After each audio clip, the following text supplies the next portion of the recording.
The events begin in the night city of Seoul. Siang Company had one of the tallest headquarters in the city. The company's annual sales were close to 3.1 trillion won, and its operating profit alone reached 302 trillion won. Automobiles, electronics, telecommunications, heavy and chemical industries, distribution, fashion products. In all of these industries, the company performed exceptionally well. They were even honored on stage as the Company of the Year. The protagonist came from a rural area and graduated from a local university. When he received his acceptance notification from Siang, villagers hung congratulatory posters on trees. His father invited relatives to a small party. Everyone celebrated. Soon he stood near the door marked Strategic Planning Headquarters, but reality struck. He was only a cleaner at a construction site. These were the people who beat and killed anyone the company no longer wanted. While this happened, their leader simply watched from the sidelines. The protagonist performed a tedious and horrifying job, looking at his boss smoking a cigarette. Still, he did not give up. At night, he studied English and reviewed countless business plans. Patiently, he gave everything he had. At some point, the aristocrats of the Sang family began to recognize the name Young Hang. Legal or illegal, they came to the protagonist. After 13 years, he became far more serious than before. No one knew the hidden truth of this aristocratic family better than him. The events move to an airport just after a plane has taken off. Yongan walked through the terminal, dragging a suitcase on wheels. The airport was quiet, with few people around. He was the one Sang trusted enough to deposit $700 million into his account. Heading toward the exit, bright sunlight filled the sky. Yan shaded his eyes with his hand, frowning as unpleasant memories surfaced. Recently, he had stood before his boss and asked how he could calmly deposit such an amount into his account. His boss first looked at him silently, then smiled. He said he did not even trust his wife, but Yongan was the exception, the only one he trusted with his money. Yun's eyes widened in shock. Returning to the present, Yongan smiled faintly and closed his eyes. He took his sunglasses from his inner pocket and adjusted them. Having earned the trust of the Sang family, he believed his life was just beginning. Suddenly, two men called out to him and approached. Dressed in black suits, they told him the road ahead was long. A bead of sweat ran down Yun Hun's face. His eyes, hidden behind the glasses, widened in shock when he realized they were from the Secretariat.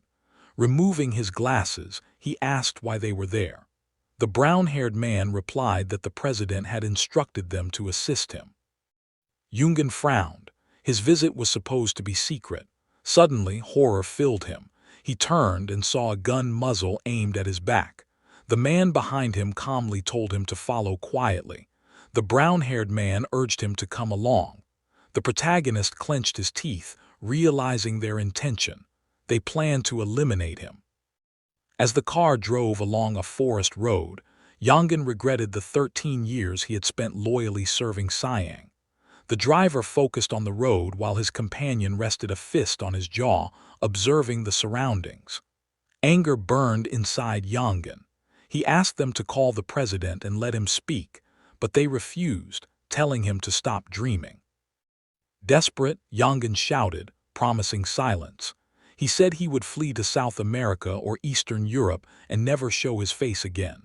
The driver silenced him, reminding him of his wife and parents. Horror washed over him. Then the man beside him claimed the president had ordered financial support for his parents and promised to send his wife to America. Yongan's lips trembled. He knew it was all a lie. Once they killed him and erased the evidence, his family would receive nothing. They would not even give him severance pay.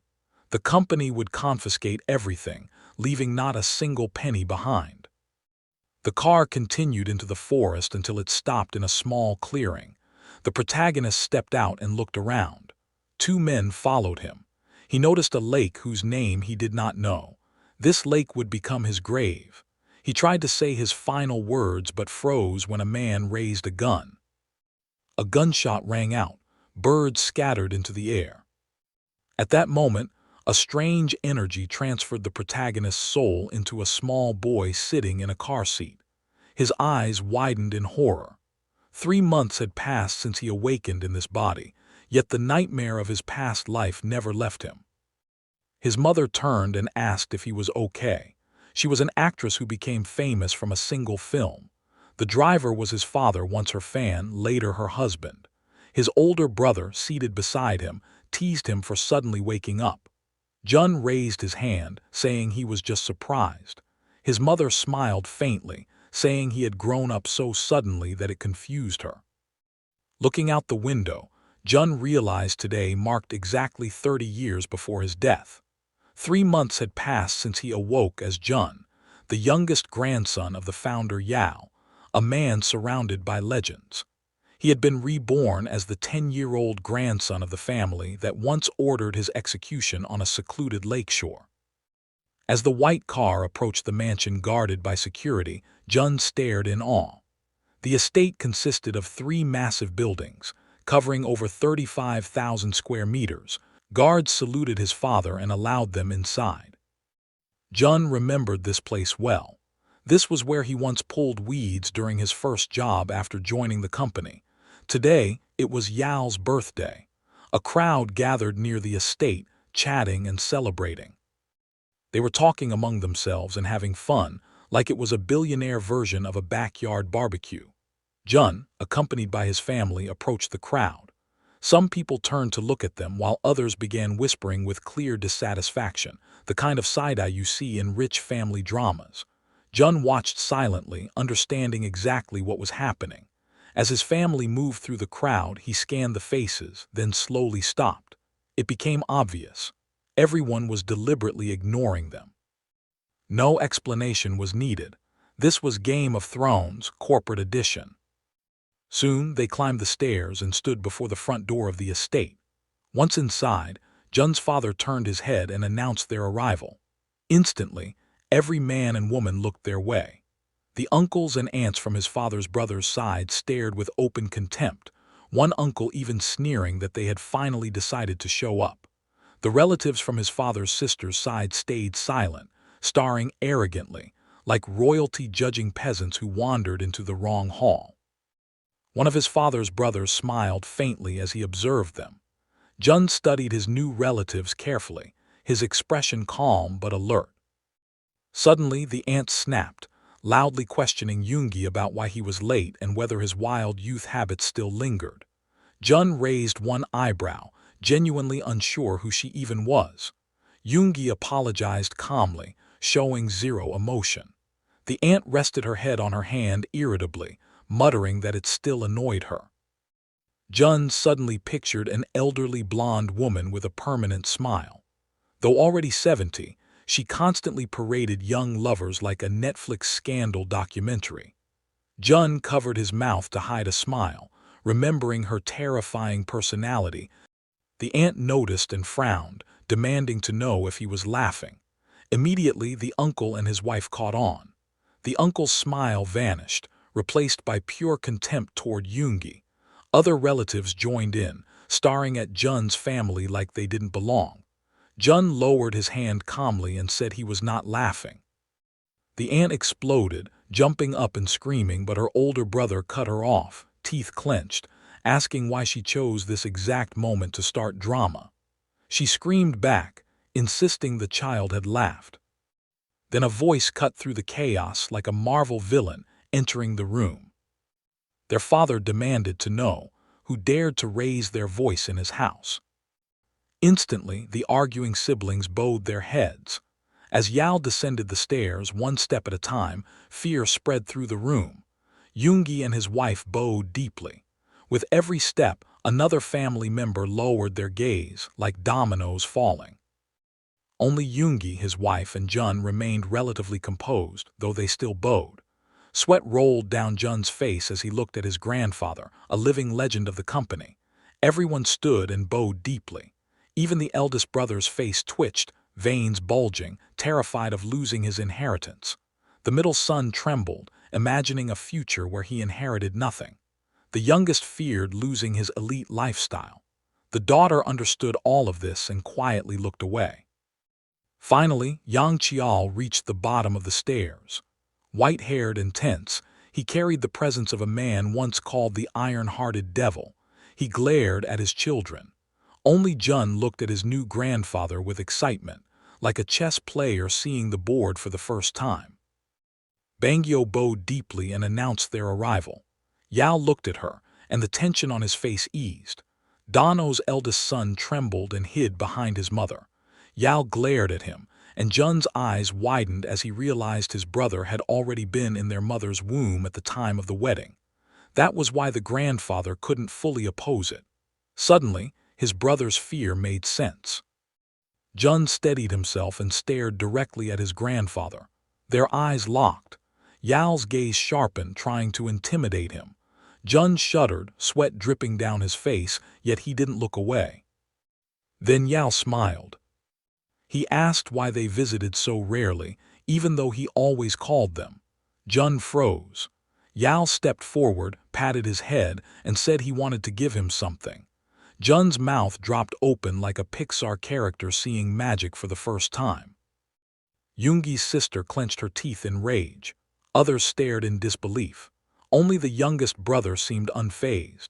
Yao's second daughter also clenched her jaw, watching her father spoil his grandson. Even Dango and Yoongi were stunned by this sudden kindness. Jun tried to understand why he alone was receiving it. A luxurious birthday cake arrived. Yao blew out the candles as applause filled the room. The eldest son and daughter clapped enthusiastically, smiling wide. Several grandchildren rushed over to congratulate him. Yoongi simply applauded. His eldest son lowered his gaze. Only Jun watched with quiet determination. Jun glanced sideways when a woman ordered his mother to bring more food. His mother carried wine and glasses like a maid. Jun noticed how nervous she was, yet she kept smiling gently. One sister demanded cold water with ice. Another brother's wife ordered her to clear the dishes. As Donggyo hurried, a girl snapped at her to move faster before returning to cheerful conversation. Jun clenched his fists. There were plenty of servants, yet they treated his mother like hired help. Watching her work, he remembered how she once buttoned his jacket with care. She smiled as if she enjoyed it. Jun's cheeks flushed slightly at her beauty. Donggyo placed her hand on Jun's cheek, smiling tenderly, calling him handsome. Jun was stunned. Living in a child's body still felt strange, but her warmth grounded him. When another girl scolded her for being slow, Jun's brows furrowed in anger. He endured it, silently promising himself that one day his mother would never be treated this way again. Turning away, Jun looked at his grandfather smiling and drinking wine, calm and distant. Yao held his glass like a king surveying his kingdom. Jun realized it was likely because of his grandfather's indifference that his parents were treated this way. Suddenly, Jun remembered his grandfather asking if he liked the horse he was given. He recalled the massive white toy horse in the nursery. Back then, he couldn't believe it had been prepared just because he wanted it. Studying his grandfather now, Jun wondered if guilt haunted him, if he was trying to atone for casting out his son. With a faint smile, Jun decided to see how long this kindness would last. Looking up with an innocent face, Jun said he preferred a real horse over a plastic one. Yao was shocked. Jun continued, saying he liked real cars more than toy ones and wanted a real boat that sailed the sea, not something used in a bathtub. Yao froze, his smile fading. Jun felt a flash of fear, wondering if he had crossed a line. Yao frowned and asked what Jun thought was real. Regaining composure, Jun smiled and replied that everything his grandfather made was real because he created real cars, ships, and televisions. The words of his grandson greatly surprised old Yao. He bent down, resting his hands on his knees, and carefully studied the boy's face. His sharp eyes examined Jun closely, as if wondering whether the child had passed some kind of invisible test. Slowly, Yao parted his lips and told his grandson that obtaining real things in life required hard work, suffering, and enduring countless hardships. Inwardly, the protagonist almost laughed. In his past life, He was the one who had done all the dirty work, suffered endlessly, and died in the end. Yao straightened up, a faint smile appearing as he made a proposal.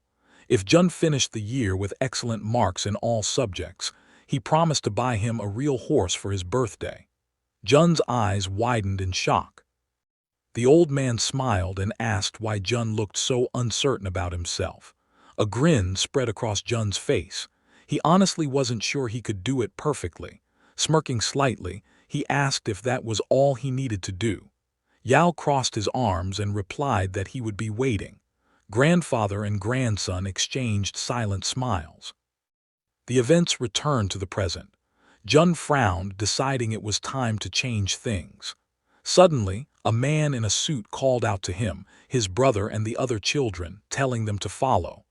It was Yonan, wearing a faint smile, explaining that Grandpa had ordered them to be taken to the playroom. The moment Jun saw him, anger surged. Memories hit like a flashback scene from a crime movie.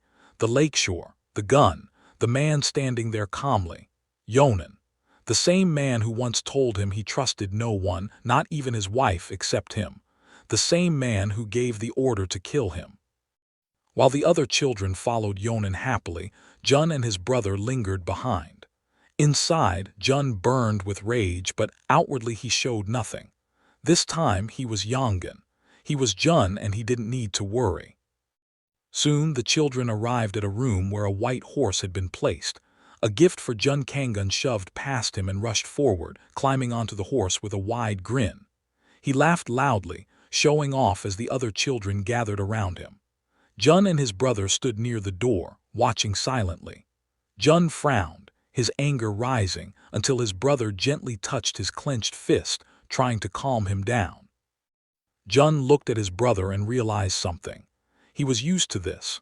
Not just him, but their entire family had long been accustomed to being treated this way. A smirk slowly formed on Jun's face. He decided he would not tolerate it anymore. With his hands in his pockets, Jun walked forward. Kangan looked puzzled as Jun stopped in front of the horse. Jun calmly told him to get off, saying the horse belonged to him. Kangan laughed arrogantly, saying he would do whatever he wanted. The other children burst into laughter, treating it like a scene straight out of a spoiled rich kid sitcom. Without saying a word, Jun lifted his leg and kicked the back of the horse. The sudden movement startled Kangan. The horse collapsed and Kangan fell hard. His leg was pinned beneath it. Screams filled the room. The children froze in fear. Someone shouted that they would call the adults. Kangan cried in pain, clutching his leg. Jun walked up to him, looked down calmly, and warned him never to touch what belonged to him again. Kangan gritted his teeth and cried harder. A woman's scream echoed as Kangan's mother rushed in. Other women followed, confused by the chaos. A worker lifted the horse while Kangan's mother pulled his leg free and cradled him. Jun glanced at his own mother, who covered her mouth in shock. He winked at her with a faint smirk. Suddenly, a sharp slap landed across Jun's face. Kangan's furious mother screamed, asking if he was insane. She struck him again. Jun felt no anger, no emotion. She raised her hand for a third blow, but Jun's mother stepped in, shielding her son with her body and holding him tightly. Kangan's mother screamed for Jun to leave immediately. Jun's mother begged for forgiveness, trembling as she protected her child. Jun was stunned. His mother shielded his eyes, her body shaking. Kangan's mother raised her hand again, veins bulging on her forehead. A sharp voice cut through the room. Everyone turned toward the entrance. Yao stood there. The room fell silent. Kangan's mother hesitated, trying to explain, but Yao ordered her to stop. He told her to take her son to the hospital immediately. She picked Kangan up and left without another word. Yao waited until she was gone, then looked at his grandson. Jun met his gaze. His mother released him and quickly checked him for injuries. Yao ordered everyone else to leave except Jun nervously. Jun's mother held his shoulders, searching his face. Jun smiled and nodded, reassuring her. She bowed her head and left, glancing back uneasily. When they were alone, Yal asked if Jun was the one responsible. Jun confirmed it without hesitation. Yal frowned and asked why he would do something so dangerous. Jun reminded him that the horse was his, a gift from his grandfather. Yal's eyes widened. Jun calmly added that Kangun tried to take it, so he broke the horse instead, because he would rather destroy it than let someone else take what belonged to him. Yal narrowed his eyes, asking if Jun truly meant that. Jun confirmed it again, watching closely for his reaction. Then Yal smiled. The anger vanished. He looked at Jun with approval. Jun immediately understood. This was the cruelty of an empire builder, the mindset of a ruler who never gives up even an inch of territory. Like a mafia boss or a warlord from a blockbuster movie, Yal respected strength. However, Yal soon stopped smiling. He said that even if Jun didn't intend to hurt his brother, he still caused harm and must be punished.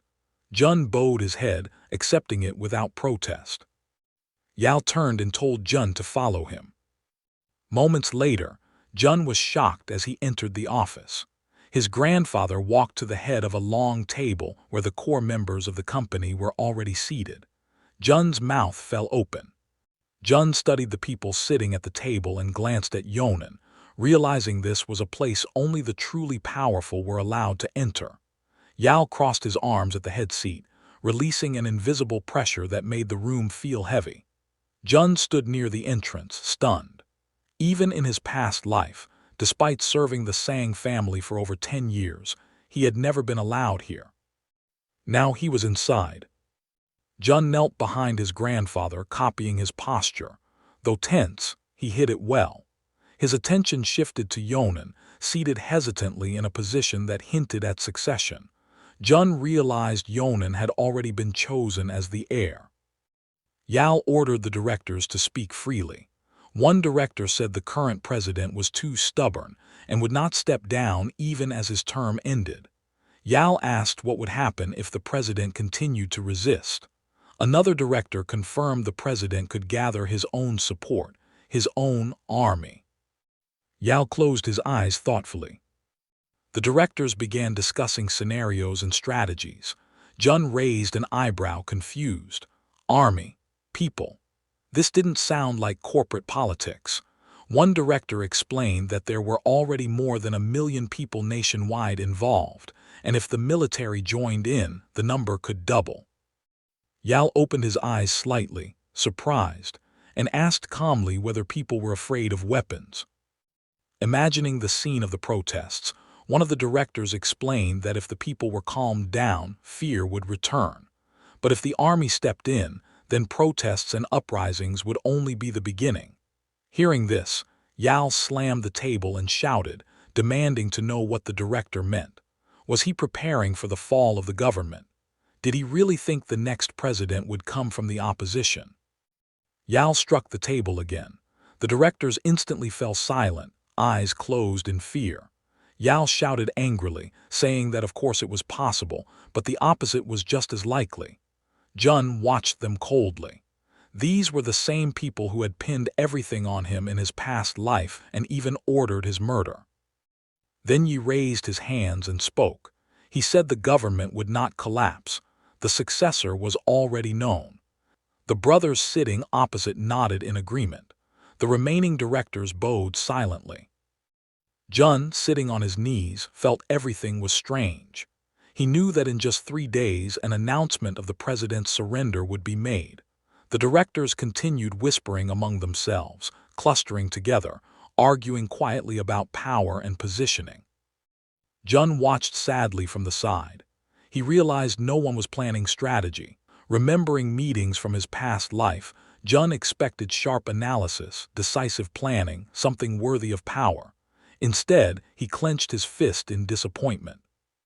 Finally, Yal closed his eyes and ordered everyone to leave and focus on gathering information. The directors stood, bowed, and left, still arguing until the very end about hierarchy. Jun remained kneeling as the room emptied. Yal called out to him and gave permission to stand. Jun staggered and nearly fell, supporting himself against a cabinet. He had been kneeling too long. Yao looked at him with surprise and praised him, saying that even adults could not endure sitting still for so long without showing discomfort. Jun grinned. In truth, he had simply been listening too closely to notice the pain. Yao then grew serious and asked why Jun had changed so drastically. Jun realized his grandfather had noticed the difference. Bowing his head slightly, Jun said he would not endure it anymore. Because his parents were passive, he had endured everything until now, but he was too angry to keep holding back. Yao stared at his grandson in silence. At moments like this, a few tears would have fit the scene perfectly. Instead, Jun suddenly felt arms wrap around him. Yao dropped to one knee and hugged him. Jun froze in shock. Feeling sympathy for his grandson, Yao smiled. Jun decided to push things further. With calm confidence, he told his grandfather they should be friends with all three. Yao grabbed Jun's shoulders, eyes wide, demanding to know what he was talking about. With an innocent expression, Jun explained that he meant what they discussed earlier about the next president. His words stunned Yao. Jun smiled slightly and said that since the president was the most powerful person in the country, and it was unclear who would win, it was smarter to be friends with all three candidates. Yao frowned, thinking carefully. Jun asked if it was possible. Yao's lips curled into a smile. He replied that the more friends one had, the better. Then he laughed loudly. Jun smiled to himself, deciding that was enough for today. Standing up, Yao asked if Jun wanted to go play. Then he added that he had work to do and told Jun to send Yonan to him. Watching his grandson leave, Yao frowned thoughtfully. He picked up the corded phone and ordered his secretary to treat all three candidates like VIPs, expressing hopes for a successful resolution. After hanging up, Yao smiled in disbelief. His 10-year-old grandson had just played political chess like a seasoned strategist.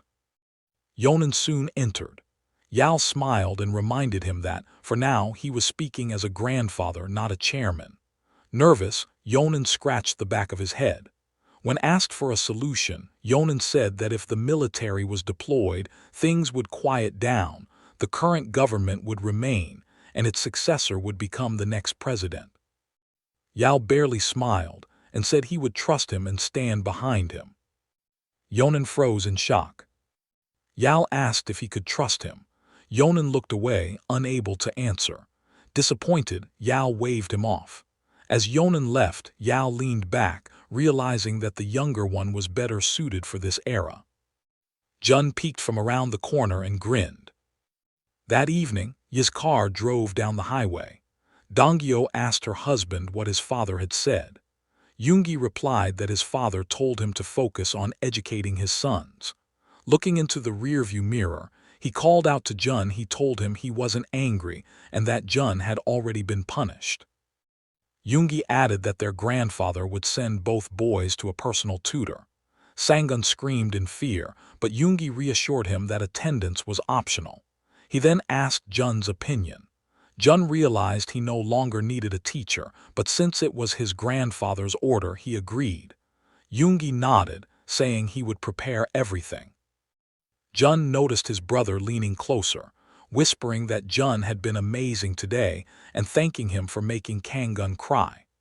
Jun smiled, realizing his brother had been holding resentment too. The date shifted to June 29, 1987. On television, the president delivered a historic address as crowds gathered around small shop TVs. Jun sipped juice through a straw, watching calmly. He knew exactly what would happen next. When they reached home, Jun entered under security supervision. A worker told him his grandfather had come to see him. Shocked, Jun turned just as shouting echoed from inside. Donggyo stood firm, telling Yao she had never claimed a share in the company and never would. She understood his intention to raise Jun as a successor, but reminded him that Jun was only 10 and should choose his own future. Yao grew furious, accusing her of rejecting his final chance. Donggyo clenched her fists, apologized, then calmly said she and Yoongi wanted Jun to live freely. Jun stepped forward and called out to his grandfather. Yao spread his arms and smiled, lifting Jun with ease and asking if he had just returned from school. Jun glanced at his mother, surprised by her courage. When asked if he was angry, Yao smiled and said he had only raised his voice slightly. Jun stared at them blankly, realizing they thought he understood nothing. He asked them not to fight over him and said that when he grew up, he would become exactly what he wanted. Yao grimaced. Jun smiled faintly and added that this was why he would become the boss of a big company, just like his grandfather. Yao burst into laughter, delighted. He said talent sometimes skipped a generation. Donggyo stared in shock, speechless. Yao grabbed Jun's shoulders and happily asked Donggyo if she still had objections. Tears filled her eyes as she turned away to prepare tea. Later, Yao sat beside Jun in his room filled with books and asked if he remembered what he said about befriending 3 people. Jun smiled. He remembered everything. Yao explained that he had already sent gifts to them. Things, however, had taken an unexpected turn. Jun listened closely as his grandfather described alliances forming. Smiling, Jun asked if those 3 people were the candidates for president. Yao smiled, confirming that each of them wanted to become something like a ruler. If the second and third candidates united and won, they would become the leader and deputy. Yang Qiao immediately rejected this idea. Hearing this, Jun raised his hands and closed his eyes, saying that in that case, there was no reason for the second and third to unite, because among them, only one could ever become the leader. Asking if this meant they were never truly united. Jun opened his eyes and calmly replied that the third place would never help the second without receiving something in return. Someone ranked 10th or 20th might help for nothing, but never the third. That position was too close to the throne. Yang Qiao frowned deeply. Throughout his life, every influential person he met assumed unity was natural, yet his grandson was the only one who said it could never happen. Yang Qiao slowly extended his hand and placed it on Jun's head. Smiling, he asked how Jun could be so sharp at such a young age. Jun smiled back, saying nothing. The next morning, his car drove along a wooded highway. Jun sat in the back seat, staring out the window, his mood sinking as familiar scenery passed by. His parents asked why he suddenly wanted to visit the western coast. Jun smiled and said his textbook mentioned a secluded place where the western sea connected with the northern one, and he wanted to see it himself. They exchanged puzzled looks. In truth, that wasn't the reason. Jun needed to confirm something. Standing near a small shop, Jun decided to check what he looked like now. When he glanced toward a nearby house, shock froze him in place. He covered his mouth, panic rising as he imagined facing his parents from his past life. Then he noticed an elderly couple chatting happily behind a window. Tears welled up in Jun's eyes. He lowered his hands and whispered, calling them Mom and Dad. Relief washed over him. They were alive. Suddenly, the door opened. His former mother stepped outside and startled him by asking why he was crying. Jun stared at her, speechless. His former father followed, crossing his arms and smiling as he asked if the boy was lost. Jun quickly denied it, saying he was looking for a friend's house. When asked about the friend's name, Jun hesitated and mentioned it. The couple froze. They said no one by that name lived nearby. Then the woman casually mentioned their daughter Henji. Jun's mouth fell open. In his past life, there had never been a child named Henji. Reality shifted. The version of him from the previous timeline didn't exist here. The newspaper slid off the table inside the house, revealing a headline announcing the presidential election victory. Elsewhere, Yang Qiao leaned back, staring at the paper. He smiled faintly, remembering Jun's words. Now he understood. His grandson's instincts had been right. Back at home, Jun sat at the table, arms crossed, deep in thought. The future was already changing. The appearance of Henji proved it. The more things shifted, the more dangerous it became. His greatest weapon, knowledge of the future, was slowly losing accuracy. Jun frowned. Before turning 20, he needed to prepare everything. He needed land, influence, shares, power. He remembered the car accident that would kill him on his 20th birthday. That death had to be prevented at all costs. A knock interrupted his thoughts. His mother entered, smiling gently and calling his name. Jun smiled back and followed her, clenching his fists. No matter how much he thought, there was only one way forward. Act carefully, observe results, adjust daily. That evening, the lights of the S Hotel shone brightly. Yang Chial smiled widely when he saw Jun run toward him. The boy hugged his grandfather, still not used to the affection, but unable to resist it either. They sat together under a glowing chandelier. Yang Chial looked at Jun with satisfaction. Clearly, things had gone well. Jun asked innocently if something good had happened. Yang Chial laughed and said seeing him already made him feel better, promising to buy him anything he wanted. Jun raised an eyebrow and asked if this was because of his grades. Yang Chial froze. Jun calmly announced that he had scored perfect marks in every subject, 100 points each, the only student in his class to do so. Yang Chial burst out laughing, saying it was too late to buy a horse today. Jun smiled, pretending to be modest, saying he didn't even know how to ride one yet. When he asked why his grandfather was being so generous, Yang Chial explained that thanks to Jun's advice, the company had grown stronger and secured another 5 years of stability.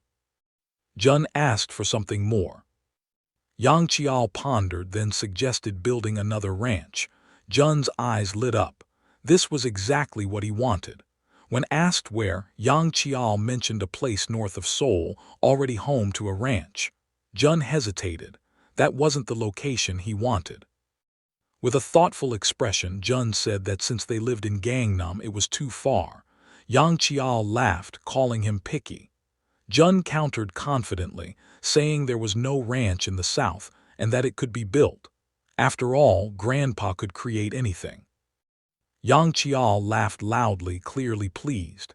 He explained that out of Sang's many branches, most were built by his own hands. Creation required obsession, patience, and hunger. Jun realized this wasn't just about a ranch. This was a business lesson. Yang Chial placed a hand on Jun's shoulder and said he would help him take his first step. A map of Seoul and its surrounding regions was brought in. Yang Chial handed Jun a marker and told him to choose wisely. Jun stared at the map, heart racing. Land values here would skyrocket in 10 or 20 years. This was the foundation for absorbing Sang Group in the future.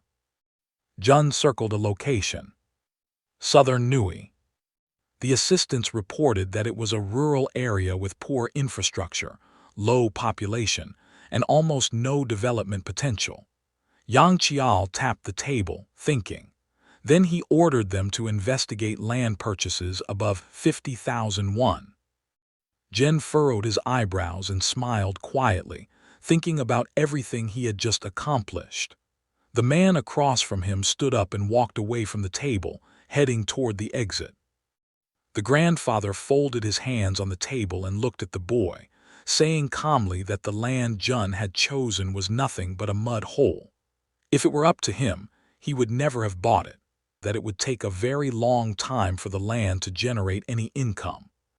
Jun's eyes widened and explained that Jun was different. In 20 or 30 years, that land could become extremely valuable. Jun would live long enough to see those changes, which meant he could treat the land as savings and preserve it for the future. But inside, Jun was already shaking his head. He wouldn't need to wait 20 or 30 years. In just 2 years, this land would turn into a brand new city in Bundon. He imagined skyscrapers rising everywhere. Reaching for his sushi, Jun thought calmly that he had just secured 50,000 pyong right in the center of a future city. As he chewed, the conversation shifted. Someone asked whether the man truly intended to run for the Jongno district seat. He answered yes without hesitation. Soyeon smiled and commented that although he was a newcomer, he had strong middle-class support. The chairman frowned and replied that he already had a deputy in Jongno who could respond instantly. Soyeon arched her eyebrows and said it was a pity her father had to spend money on someone like that. The man frowned and reminded her that he was the one who paved the way for the man's rise to the prosecutor general's office. Embarrassed, the man apologized. Soyeon slammed her hand down and shouted that he didn't deserve such treatment. The man smiled faintly and asked if she really thought that. He reminded her that he made her father chief prosecutor using money and influence, and turned him into a deputy prosecutor as well. All of it was done to turn them into loyal guard dogs for the Sang group. The man looked down, his face flushed red, fist clenched tightly. The man turned toward Choi's son-in-law and folded his arms across his chest. The man shouted, and Joel frowned, immediately telling him to get rid of the nonsense and useless thoughts filling his head. The man nodded, explaining that after just one phone call from the chairman, all his relatives working in prosecution and justice were quietly exiled to provincial posts. The chairman then turned to Soyeon, pointing out that she owned a department store and still dared to feel dissatisfied. She clasped her hands, realizing he had seen straight through her plan to push her husband into politics, seize power, and eliminate her brothers to take over the group. She lowered her head and apologized. The chairman calmly told them all to be content with what they had. Jun sipped his drink through a straw and glanced sideways. Soyeon and her fiancé walked past, their faces filled with frustration. Jun smiled faintly. Greed had crushed them again. It must sting watching sibling after sibling rise while being quietly erased from the inheritance list. Closing his eyes, Jun relaxed. He could safely eliminate them from his mental checklist. The grandfather smiled and asked if Jun was bored. Jun replied that everything was fine and that he was reading. The man approached with an envelope and said it was a good habit to always keep a book nearby. He handed the envelope to Jun. Jun took it in surprise and asked what it was. The total area was 88,000 pyong. Jun's eyes widened. His grandfather had added another 30,000 beyond the original discussion of 50,000. Jun pointed this out. The man chuckled, nodding that Jun remembered numbers well. There were multiple owners, but their individual plots were small, so he bought several. Jun immediately understood. With 80,000 pyong, the compensation alone in 2 or 3 years would reach 16 billion won. The grandfather asked if Jun liked it that much. Jun smiled and nodded. Closing his eyes, Jun imagined a massive white building. Apartments in Bundon would soon sell for 75 million won per unit. Jun hugged his grandfather, thanking him. The old man hugged him back. Jun smiled, thinking that being a little nice wasn't a bad idea when you've just been gifted 16 billion won. The Constitution of the Sixth Republic took effect. A president was directly elected. The July 7th Declaration was announced, promoting inter-Korean exchange and improved relations with the United States and North Korea. Market conditions peaked. People flooded into Seoul and housing prices exploded. The government announced plans to build 2 million homes. Cranes filled the skyline. Entire districts transformed. When the map was unveiled, the chairman smiled and said it was incredible. Haki asked what he meant. The chairman pointed to the map and said this was where Jun's ranch was built. Haki's eyes widened. That was the new city. The chairman smiled, saying the kid had thought 100 steps ahead and beaten everyone to it, all within a single year. The most ironic part was that he had originally opposed buying that land. The chairman laughed loudly. Later that night, Jun stared at his bank documents, covering his mouth as he giggled. 14 billion won. He planned to sell only 60,000 pyong for now and wait for the remaining 20,000 to rise further. His grandfather had said it clearly. This was Jun's money. Jun bowed his head over the table, laughing quietly. At future market prices, this would exceed 100 billion won. Then there was a knock at the door. Jun froze. Jun looked at his parents in surprise and nodded. They sat down on the sofa opposite him. His mother gently asked what he planned to do with the money. Jun raised his eyebrows and casually said that he had promised his grandfather he would save it in a jar. His parents exchanged uneasy looks and asked if that was really true. Jun smiled inwardly, realizing they were worried. To them, he was still just a child who had suddenly received an insane amount of money. He needed to calm them down, even though his own plans were far more complicated. His mother asked if there was anything he wanted to buy. Jun shook his head and said his mother already bought him everything he needed. Jun then said something unexpected. What mattered more was what they wanted to do with the money. Both parents froze. Jun raised his eyebrows, confused by their reaction. His father slowly stood up and walked away. Jun watched him anxiously, his mouth slightly open. His mother closed her eyes and gently held Jun's hands, smiling as she explained that his father was just overwhelmed. They could talk about it later. Jun nodded, but as she left, he frowned, wondering if he had said something wrong. Outside, his parents spoke quietly. His mother brushed it off, saying those were just words from an immature child and that he meant well. His father adjusted his glasses and admitted he wasn't angry, just ashamed. When Jun spoke, his heart had started racing. To him, that money represented a chance. His mother widened her eyes. His father clenched his fist, confessing that, as a parent, he felt pathetic drooling over his child's money. She smiled and took his arm, saying it was natural. With that much money, their family could even live abroad together. That was the future she imagined. Jun stood by the door, listening quietly, smiling to himself. They truly loved him. Later, Jun approached his father on the sofa and apologized. His father smiled and said he wasn't angry, only surprised. Then he asked what Jun wanted to do now. Jun opened his eyes wide and said he would do whatever he wanted. His father blinked in surprise and asked what that was.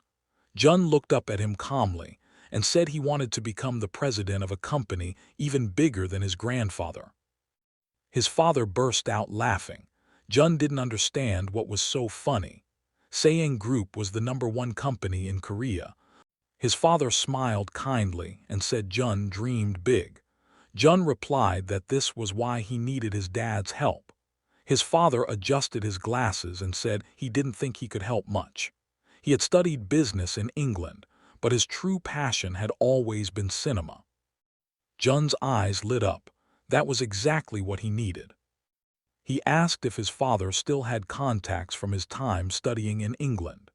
His father stared at him in shock and slowly folded his hands, studying his son carefully. Elsewhere, the Saeng Group building glowed in the sunset. Yonan clenched his teeth in frustration after hearing that Jun had received 14 billion won as land compensation, with another 10 billion coming later. Even if Jun simply put the money in the bank, the interest alone would be enormous. Apartments, rental income, endless possibilities. Yonan shouted that it wasn't the point. His grandfather was a man who never gave away even a single one without reason, yet he had handed Jun a ranch, land, and full control over the money.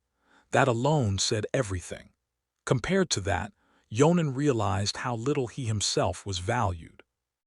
Back at Jun's house, the evening sky glowed pink. His father opened the door to greet an old friend from England. Jun widened his eyes in shock as the man introduced himself. Sean, chairman of PowerShares Korea. Jun froze. In the future, this company would grow into a financial monster, managing hundreds of trillions of won. To Jun, it was like meeting the Warren Buffett of Korea before the world realized who he was. Sean asked if he could speak to Jun alone. His father smiled and encouraged Jun to listen carefully. Sean placed his briefcase against the wall and sat down, folding his hands calmly. He said he heard Jun wanted to become a businessman. Jun nodded without hesitation. Sean asked if Jun wanted to follow in his grandfather's footsteps. Jun replied that he wanted something even bigger. Sean smiled and said Saeng was already the largest company in Korea. Wanting more sounded greedy. Jun smiled and said it wasn't greed, it was a dream. Sean laughed, saying Jun had inherited his grandfather's hunger and his father's imagination. Jun asked if Sean himself ran a big company. Sean nodded, explaining that his business was different. His job was to make rich people even richer. Jun's eyes widened. He asked if Sean dealt with people who had a lot of money. Sean confirmed it. Jun then asked if Sean could increase his money too. Sean laughed, then shook his head. He explained that all his clients were already wealthy adults. Jun asked if his father hadn't told him about his money. Confused, Sean listened as Jun explained he had 14 billion won now, with another 10 billion coming soon.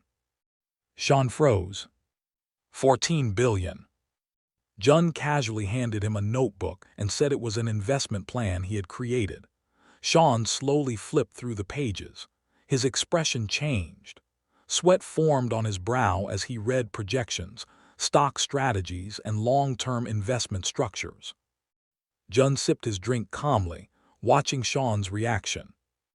Sean finally closed the notebook and asked how a 12-year-old could know such things. Jun smiled and said he was just smart.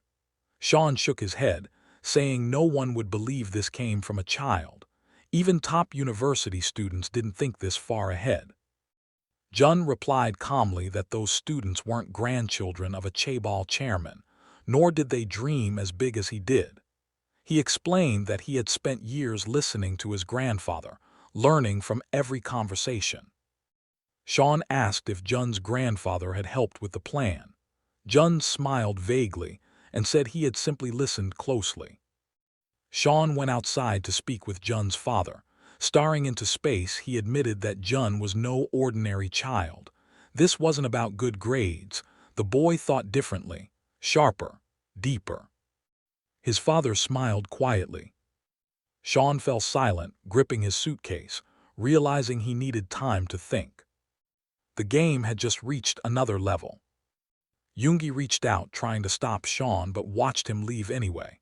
He froze in place, eyebrows raised, still processing Sean's words about Jun being a genius.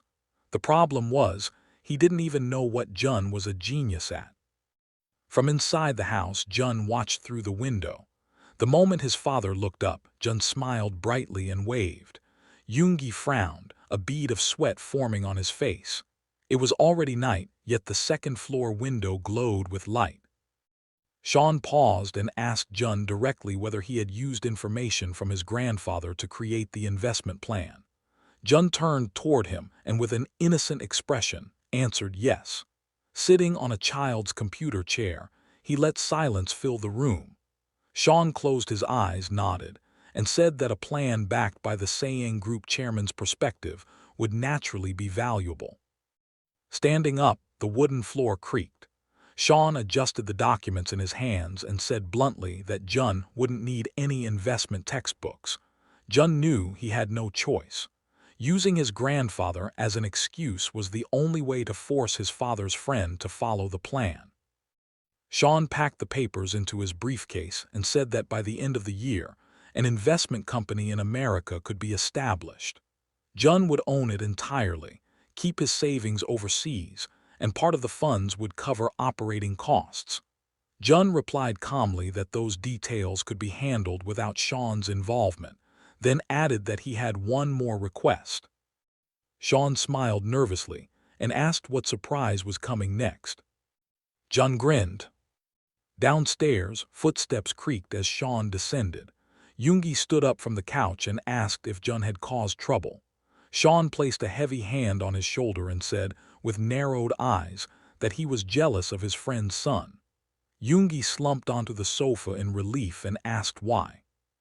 Sean explained that Jun planned to invest only 10 billion won. Confused, Yoongi asked what Jun would do with the remaining 4 billion. Sean leaned forward and said the boy wanted to start a film production company. Yoongi froze. Sean added casually that Jun had already chosen his father as the first CEO candidate. Yoongi jumped back in shock. Sean smiled, explaining that with 4 billion won, at least 10 Korean films could be produced. Yoongi pressed his lips together, thinking, if he invested personally as well, the profits could multiply. Sean noted that Jun was frighteningly perceptive.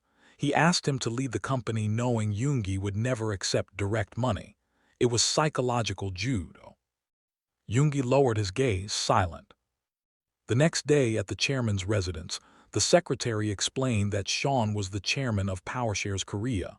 Yang Chial frowned, surprised that his son knew someone like that. Haki calmly added that they had studied together in England. Yang Chial scoffed, saying Jun should have simply put the money in the bank for interest. Instead, he chose to start an investment company. Sean's profile lay on the desk. Yang Chial dismissed him as a fly attracted to his grandson's money, but once alone, he leaned back and smiled. Jun was exactly like him, dissatisfied with percentages, always hungry for more. On November 3, 1989, Jun arrived in Manhattan. Skyscrapers reflected sunlight like a movie opening shot. Sean called the building slightly shabby. Jun thought it looked like a palace.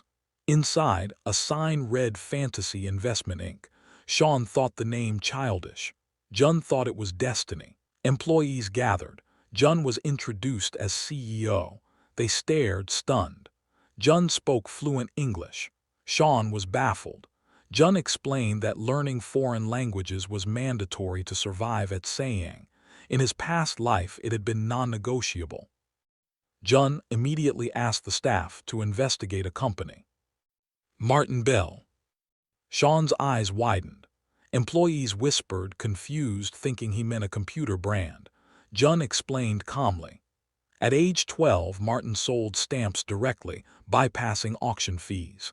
He used targeted marketing, simplified distribution, and later founded a world-class computer company. Sean stared. How did a child know this? Jun smiled. Martin had earned money at 12 without a rich grandfather. Wasn't it obvious he'd become enormous? Sean ordered immediate research. Days later, they met at a burger joint. Sean explained they were late. Martin Computer already had $30 million in funding. Timing mattered. Inside the crowded restaurant, Jun spotted a man with glasses. Sean confirmed it. Martin Bell. 27 years old. One of the richest men alive. They sat down. Martin said he had 15 minutes. Sean introduced fantasy investment. Martin said he didn't need funding. Jun watched quietly. Then he spoke. He said Martin's past was Jun's present. Martin squinted. Jun explained that Martin had $2,000 at age 12. Jun already had 15 million. Martin froze. Jun declared he wanted to become a major shareholder once the company went public next year. Martin's expression changed instantly. Jun added he would buy all available shares and join the board, transferring voting rights back to Martin until resale, with a buyback option at market price. The table went silent. Martin studied the boy. Finally, he laughed. He asked the child's name. Jun smiled. Howard. Later in the car, Sean admitted he still couldn't process what he'd seen. Jun calmly said the truth. He was a 40-year-old man reborn with future knowledge. Sean stared, then crossed his arms, dismissing it as science fiction. Jun laughed. Sean sighed and looked out the window. People understood the past and future at different ages. There was no reason to doubt the mind of someone who had already lived it. The boy smiled as the plane began its descent, the runway lights stretching beneath them. Reports from the New York branch claimed the trip was just sightseeing and shopping, but holding a folder in his hands, Yang Chial scoffed. His grandson didn't travel with Sean for leisure. This was business. The secretary bowed and promised to investigate further. Noticing his hesitation, Yang Chial asked why he looked so tense. Haki clenched his fists and revealed that Yoongi was currently creating a film production company. The chairman froze in surprise. According to the report, the plan was nearly complete. Filming would begin next year, and Yoongi was attempting to manage 2 projects at once. The folder slipped from Yang Chial's hand. Grinding his teeth, He demanded to know whether Yoongi was using his son's money. Haki confirmed it. 4 billion won. The old man slammed the table, crossing his arms in anger. He snapped that his grandson had made a mistake by gaining recognition but failing to spend money properly. Even if the money belonged to Jun, it should not be wasted so carelessly. Haki cautiously objected, saying the film project could succeed. Yang Chial shot him a deadly look and replied that Yoongi had lived his entire life like a slacker. Making movies was not easy. If it were, there wouldn't be so many box office disasters. Still, Haki added that if even one film succeeded, it would prove Jun's investment instincts were terrifyingly accurate. Late that night, lights glowed in the cottage windows. Investment reports covered the table. Jun had invested around $9 million into Martin Computer and was reviewing candidates for the remaining $6 million. As he flipped through documents, one name caught his eye. Microsoft. Sean smiled and said the tech field was risky. Jun frowned. How could Bill Gates' company be dangerous? Sean explained that Microsoft's operating systems weren't receiving strong market reactions, and rumors suggested IBM might develop its own system and cut ties. Jun thought briefly about future versions of DOS and decided it didn't matter. A year or two wouldn't change the outcome. Sean admitted that if it were him, he would still choose Microsoft. Jun agreed calmly. Sometimes, betting on the future meant trusting inevitability. Jun then asked Sean to sell the remaining land. Sean was confused. Why sell before prices peaked? Jun explained that fantasy investment needed additional capital. If $15 million went into major companies, they needed liquidity to keep playing the game. Sean finally understood and slapped his knee. Half the proceeds would be reinvested, the rest held in reserve. After Sean left, Jun leaned back, legs crossed, staring at the ceiling. His knowledge of the future was incomplete. He wasn't a Wall Street trader. He had never stood on the exchange floor. His memory came from scattered articles and headlines. But he had one unbeatable weapon: movies. In his mind, the massive Hollywood sign appeared. He remembered blockbusters, box office kings, and studios that printed money like the MCU in its prime. Film alone could carry his empire for decades. A few days later, Sean returned with a thick folder labeled Hollywood Film Production Investments. Jun smiled. When asked if this was to prove something to his father, Jun answered without hesitation. Yes. As Jun scanned the list, one title annoyed him. Phantom Romance had already been released, but another caught his attention. A small family film still in production. The lead actor was a child. Sean dismissed it immediately, saying the budget had ballooned and production was shaky. The film had been transferred between studios and was stalled. Jun's eyes widened. He ordered them to invest, immediately, as much as possible. Sean snapped back, furious. Film investment wasn't like stocks. If stocks crashed, losses were controlled. A failed movie burned money with no exit. This wasn't investing. It was gambling. He flatly refused. Jun didn't look away. He said quietly that this would be the only time. In the future, he would stay silent on investments. Then he reminded Sean of something simple.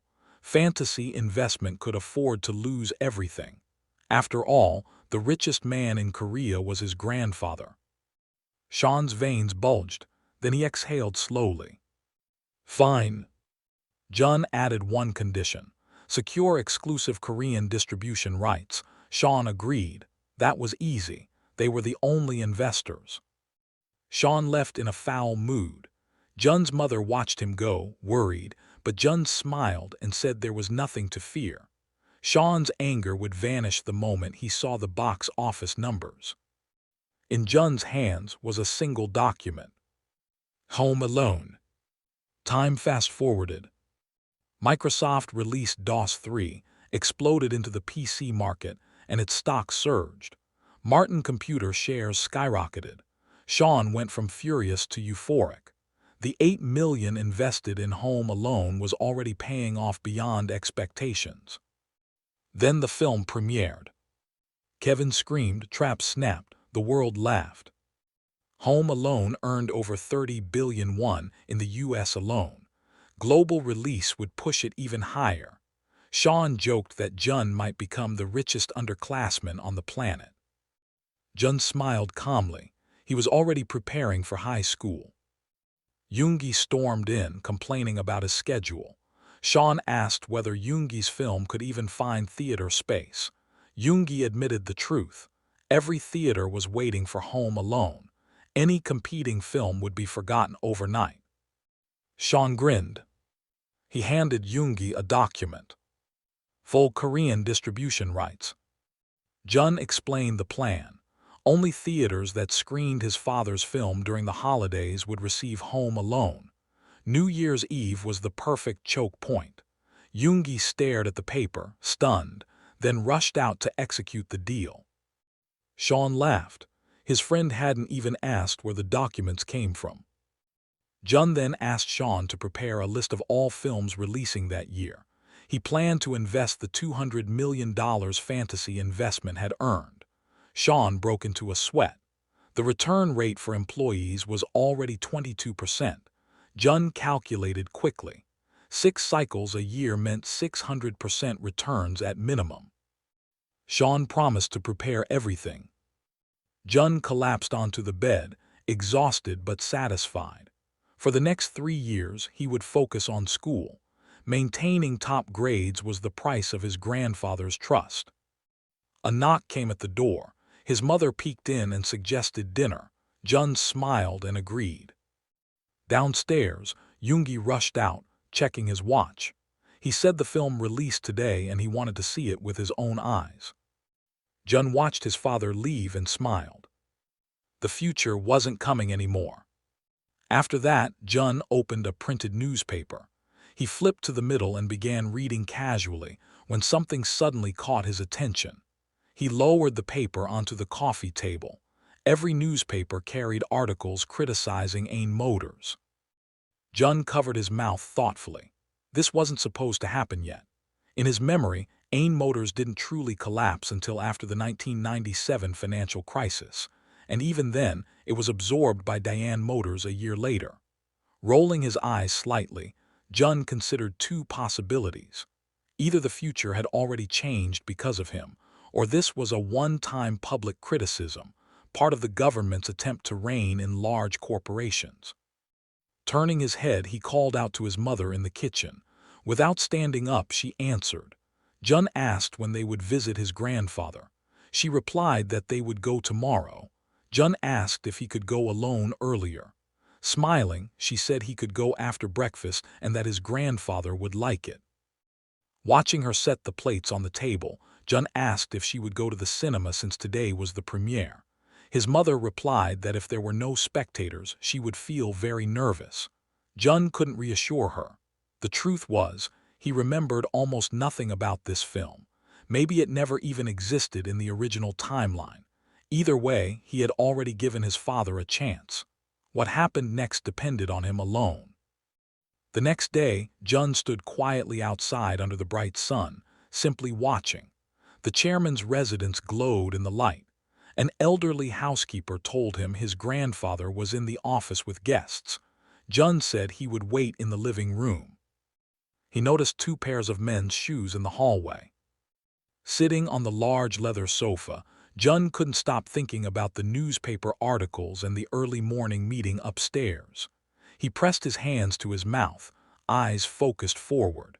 In his mind, he imagined the conversation unfolding. Yang Chial sat behind his desk, asking whether Yoongi was confident he could take over Ain Motors. Yoongi confirmed it.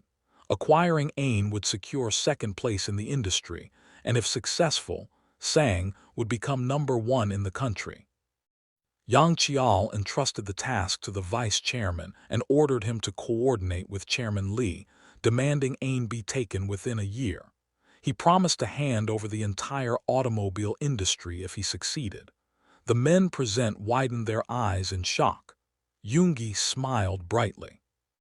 The secretary stiffened. Giving away the automobile industry was nearly equivalent to handing over the entire conglomerate. He suspected the chairman had already chosen a successor.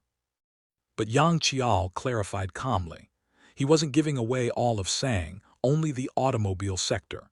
Transferring those shares wouldn't threaten control, and even that alone would generate massive personal wealth. He smirked, saying Yoongi probably thought the same. When the meeting ended, Jun entered the office. He asked if his grandfather worked even on holidays. Yang Qiao replied that he had already finished. Jun's eyes landed on a newspaper headline on the desk. Lazy management of ownerless companies exposes structural weakness in large corporations. Jun's eyes sparkled. Today's meeting really had been about Ain Motors. He casually mentioned that his uncle seemed unusually cheerful. Yang Qiao brushed it off as holiday mood. Then Jun pointed at a folder on the desk. The title read, Restructuring the Domestic Automobile Industry and Government Support Measures. Jun froze. Suddenly, everything clicked. He asked why there was such noise about Ain Motors in the media today. Yang Qiao smiled and asked what was strange about it. Jun replied that whenever Sang appeared in newspapers, his grandfather usually became furious and demanded to know who leaked it. Yang Qiao laughed softly and explained that newspapers don't sell truth. They sell justifications. Traffic jams justify road construction. Urban complaints justify redevelopment. Jun listened, stunned.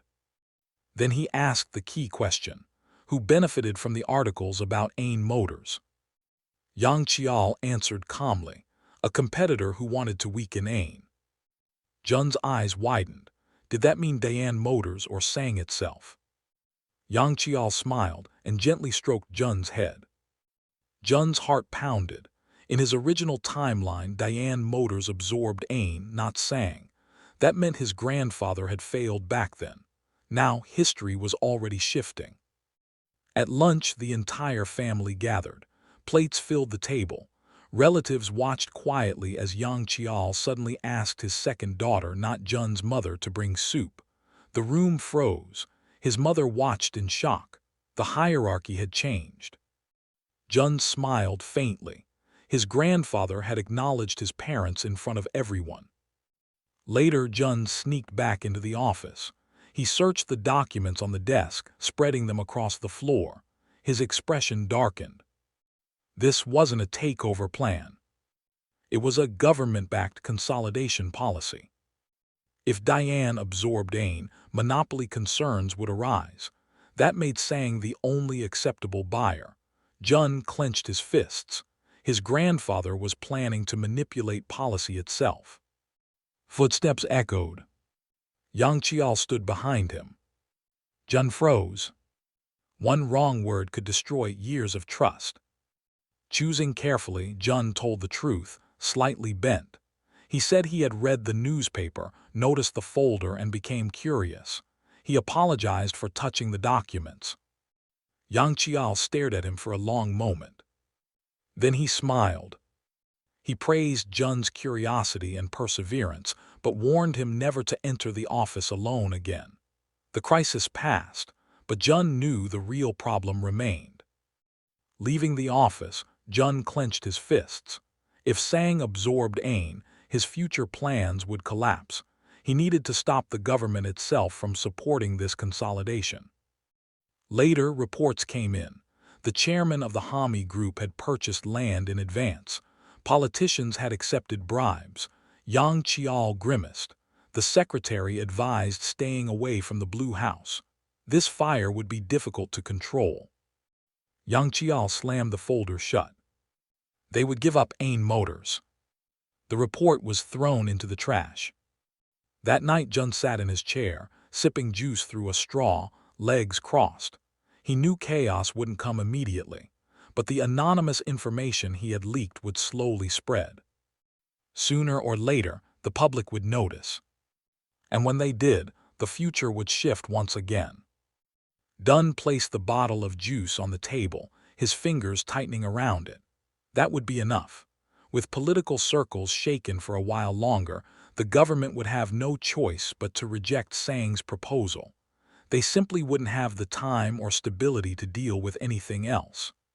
Sunlight poured through the panoramic windows of towering skyscrapers.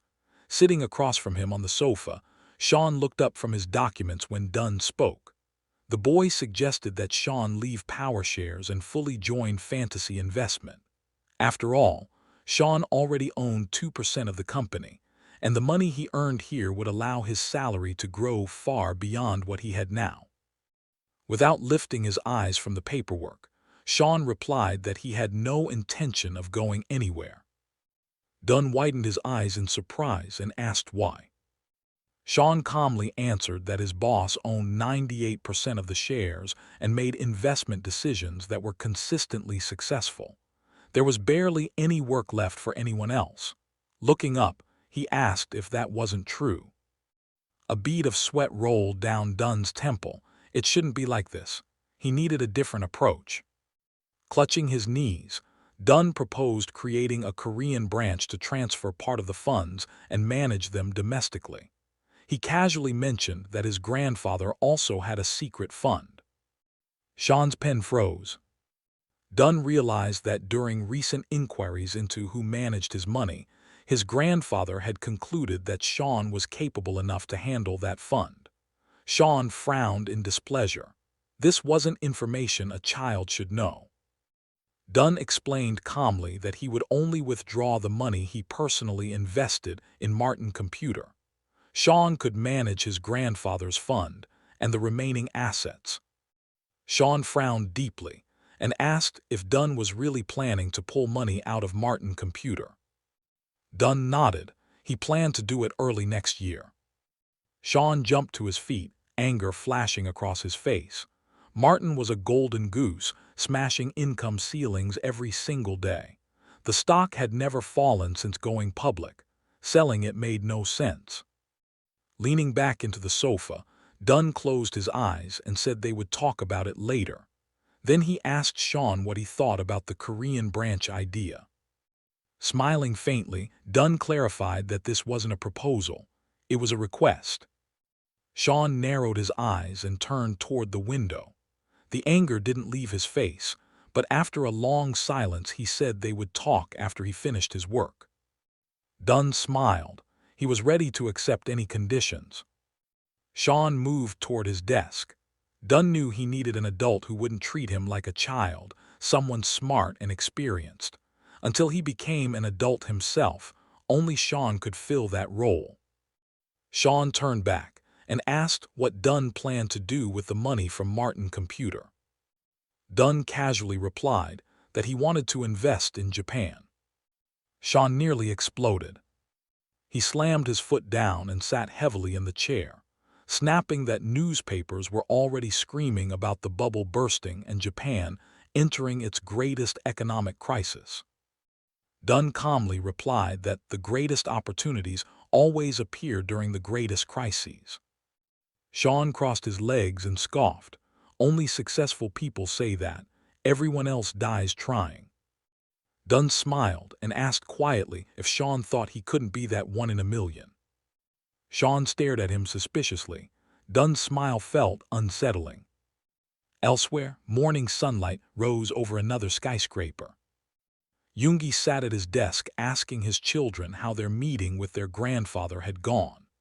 Yonan crossed his arms and replied that their grandfather advised them to go to Europe and stay there until they were 30.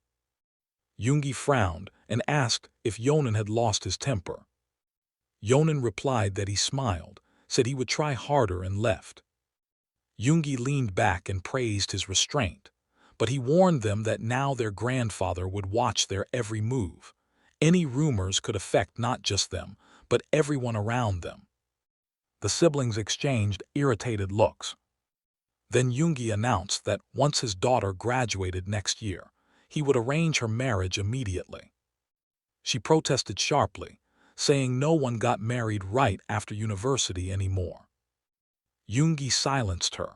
All they had done in life was be born with their grandfather's blood. If that favor disappeared, none of them would enjoy life anymore. Yonan looked away, irritated. Yoongi explained that their grandfather's favor had shifted. It was now focused on the youngest child. The room fell silent. Information had reached Yoongi that his father had personally watched the film Dun's family produced. Everyone was stunned. Yoongi told them to behave, visit their grandfather often, and not cause trouble. When the Sang group eventually fell into his hands, they would be free to live as they wished. After they left, Yoongi removed his glasses and pinched the bridge of his nose. Ain Motors should have been his. Since then, too many problems had been resolved directly by the chairman without his involvement. Rumors spread through the conglomerate. Branch presidents argued. Authority shifted. Yoongi clenched his fist. The child who was never considered a threat was now turning everything upside down. Meanwhile, Fantasy Investment officially established its Korean branch. Sean became the representative in both the U.S. and Korea. Their relationship subtly changed. Sean stopped openly objecting and began listening more carefully. Sean questioned whether selling all Martin computer shares at once was wise. Dunn replied calmly that they had already made 100-fold profit. There was no reason to be greedy. Sean sighed, arguing was pointless. Documents spilled across the table. Sean admitted he was struggling to find the next investment target. Dunn scanned the pages until one word caught his eye. Power banks. He smiled. Its founder was a third-generation Japanese-Korean. It didn't even plan to go public. Dunn smiled wider. That meant opportunity. His grandfather's words echoed in his mind. Everything has a price. Sean asked how much Dunn wanted to offer. Dunn answered casually, start at 10 times, go up to 50.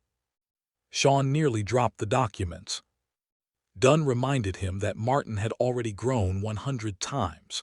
Power banks could do the same. Sean warned him it was a gamble. Dunn replied calmly that you can't play poker alone. Eventually, Sean agreed to push the deal. Days later, Sean returned with news. He had secured the shares at 35 times the price. Now all they could do was trust Dunn's luck. Dunn smiled and said everything would be fine. He pierced the lid of his yogurt with a straw and told Sean to sell Martin shares, buy power banks, and keep the rest for himself.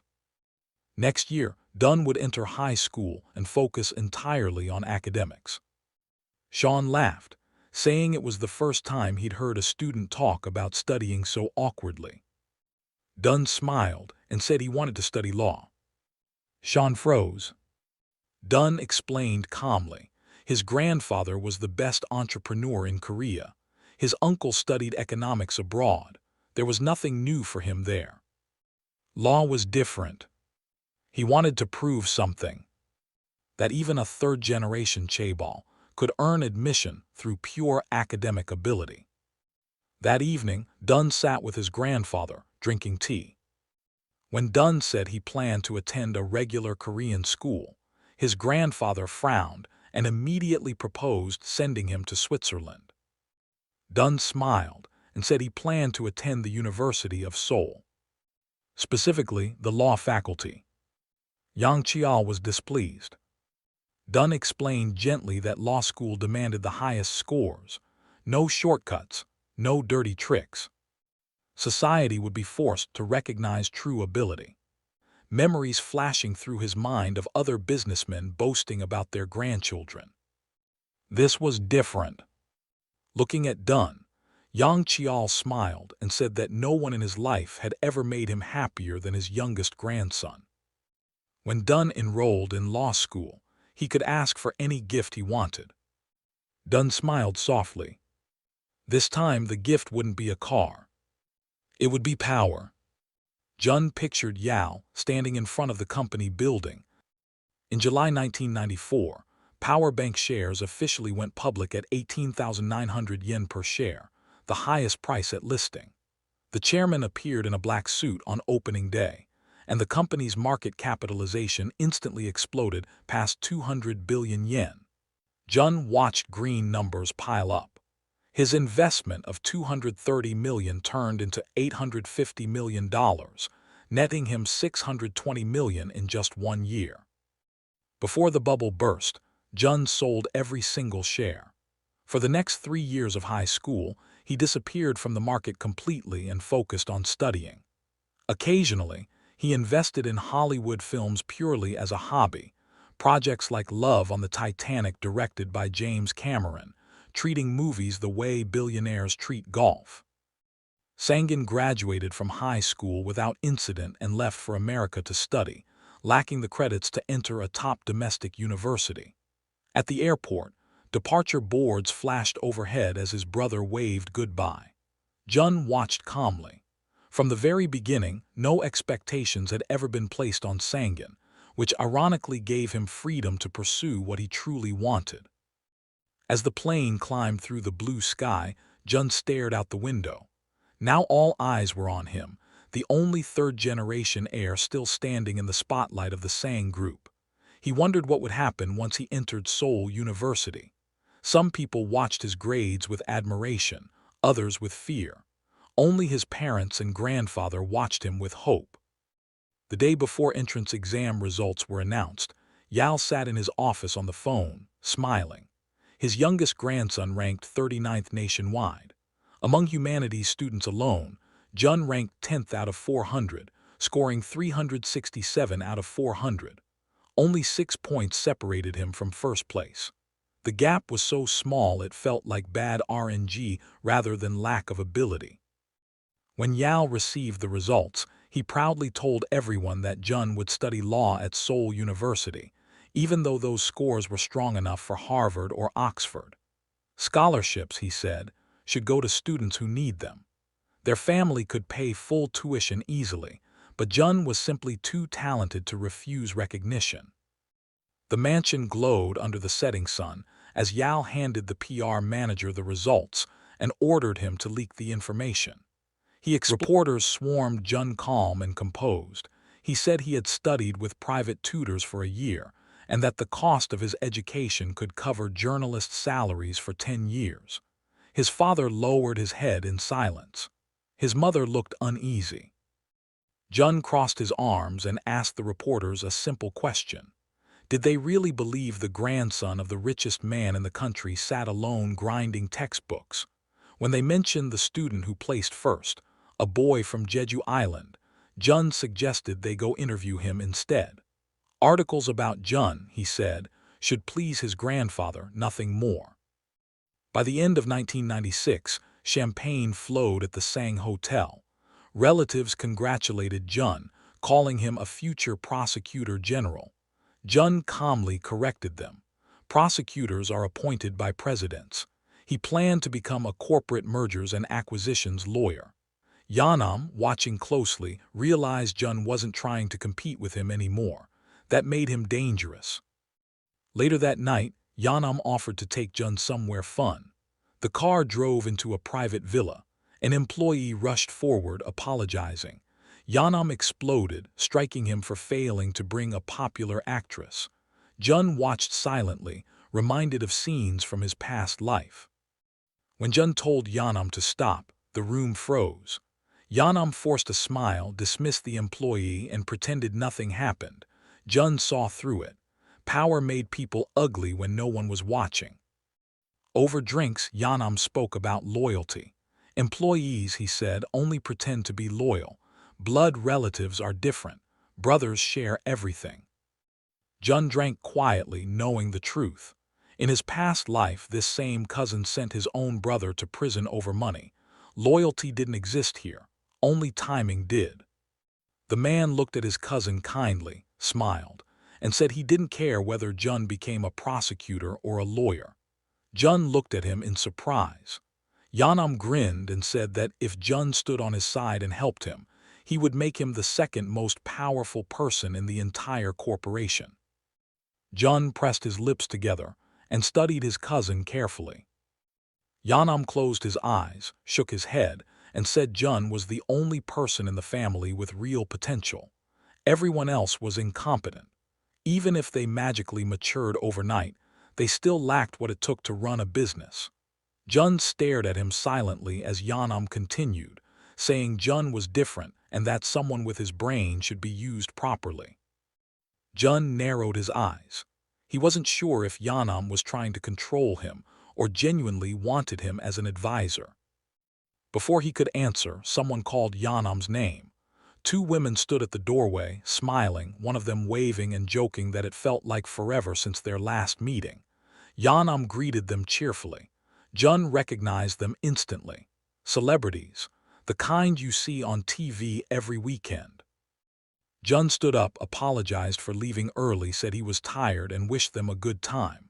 Yanam didn't stop him. Jun stepped onto the porch, loosened his tie, inhaled deeply and exhaled slowly. His indifferent expression returned. It was the first time he had really drunk alcohol since his rebirth, and he had nearly overdone it. The cold night air helped. The driver was asleep in the car, a faint bruise still visible on his face. Jun studied him through the glass. When Jun got in, the man woke up in panic, apologizing repeatedly. Jun told him it was fine and apologized instead for making him wait. As the car drove off, Jun rested his head on his hand and asked if the man worked in the strategic planning office. The driver stiffened in shock.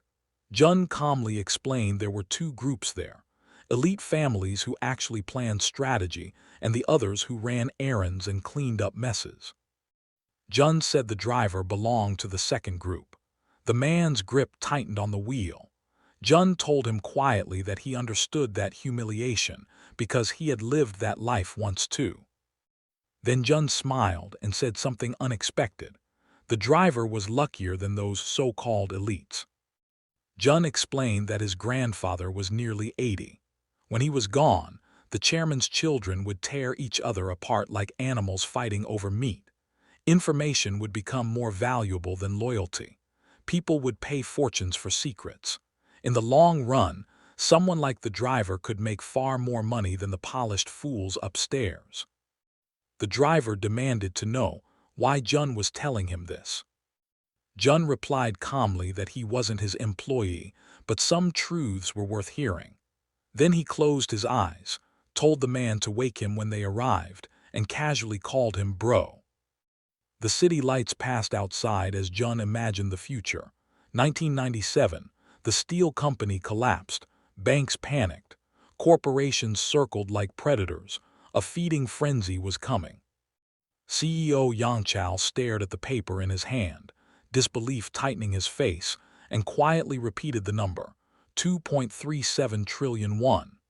He looked up at the room and asked if the data was correct, but the executives avoided his eyes and stayed silent. His voice sharpened as he demanded an answer, and Yang Gi, adjusting his glasses, finally confirmed that every figure was accurate.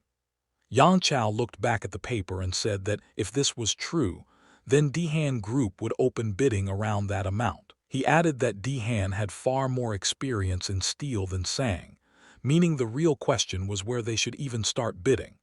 The room stayed silent, heads lowered, until Yang Chao turned sharply toward his grandson and asked what he thought. Yang Jun met his gaze and answered without hesitation, 1.8 trillion won. Yang Chao's eyes widened as he demanded an explanation, and Yang Jun calmly replied that this was the absolute maximum they could afford. Yang Chao leaned back and said bluntly that if that was the case, then Dehan would win.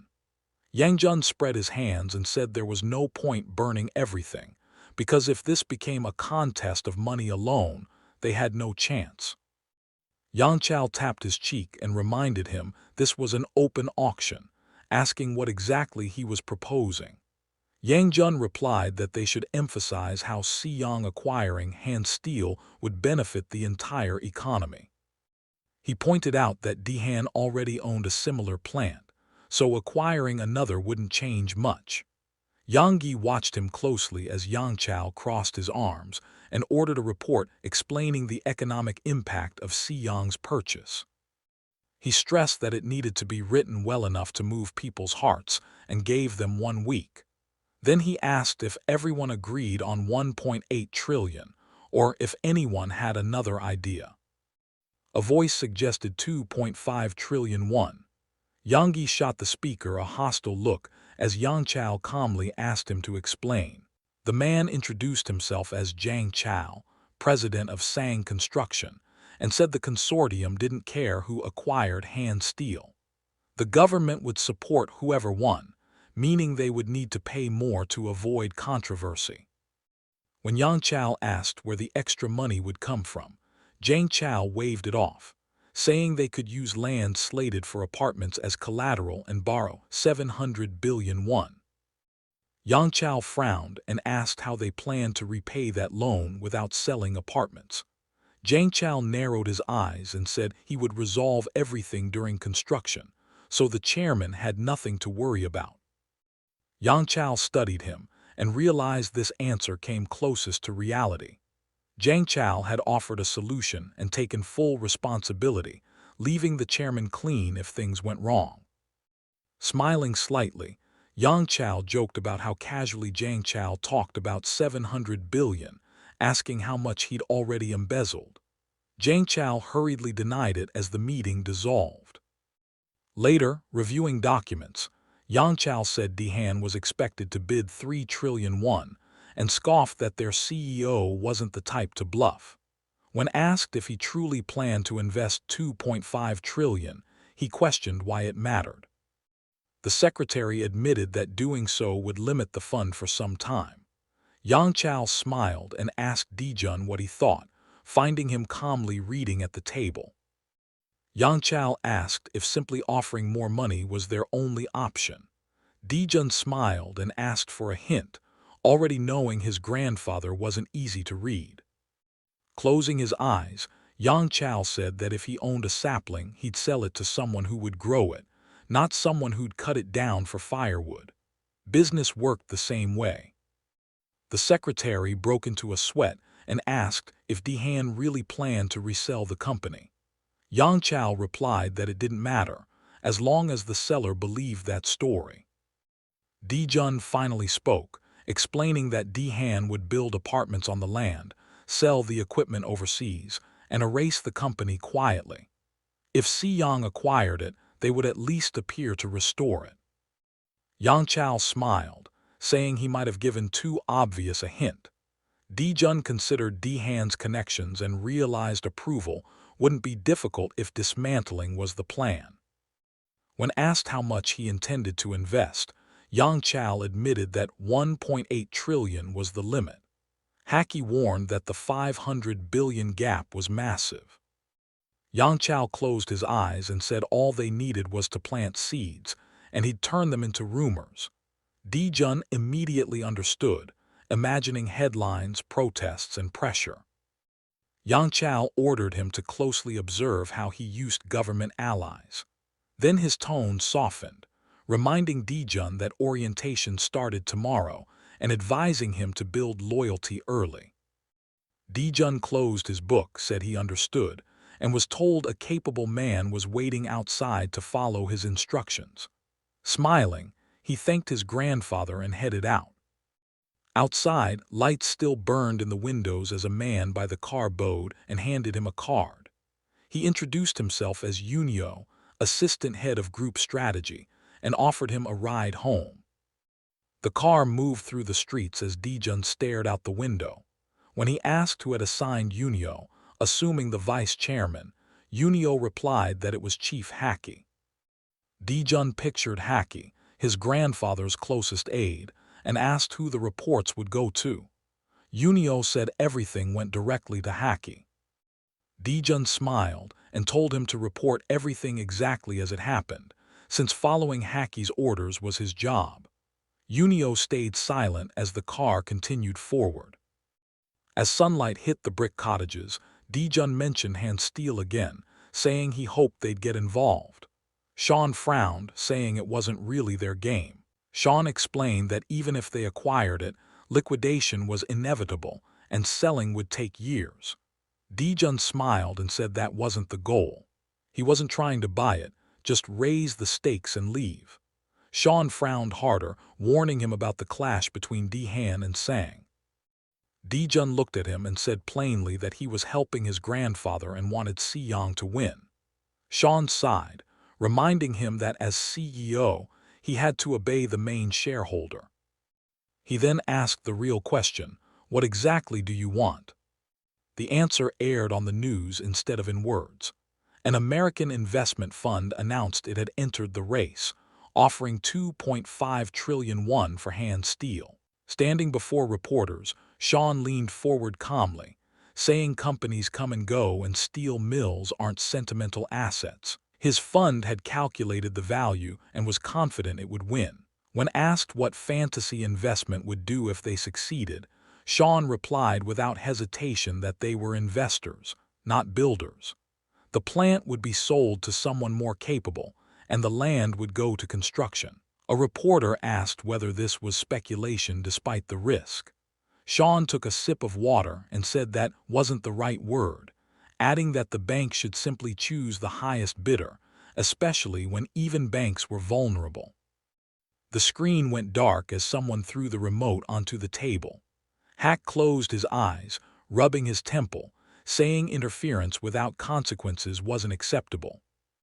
Sean narrowed his eyes, irritated that such a trivial issue had forced an early meeting.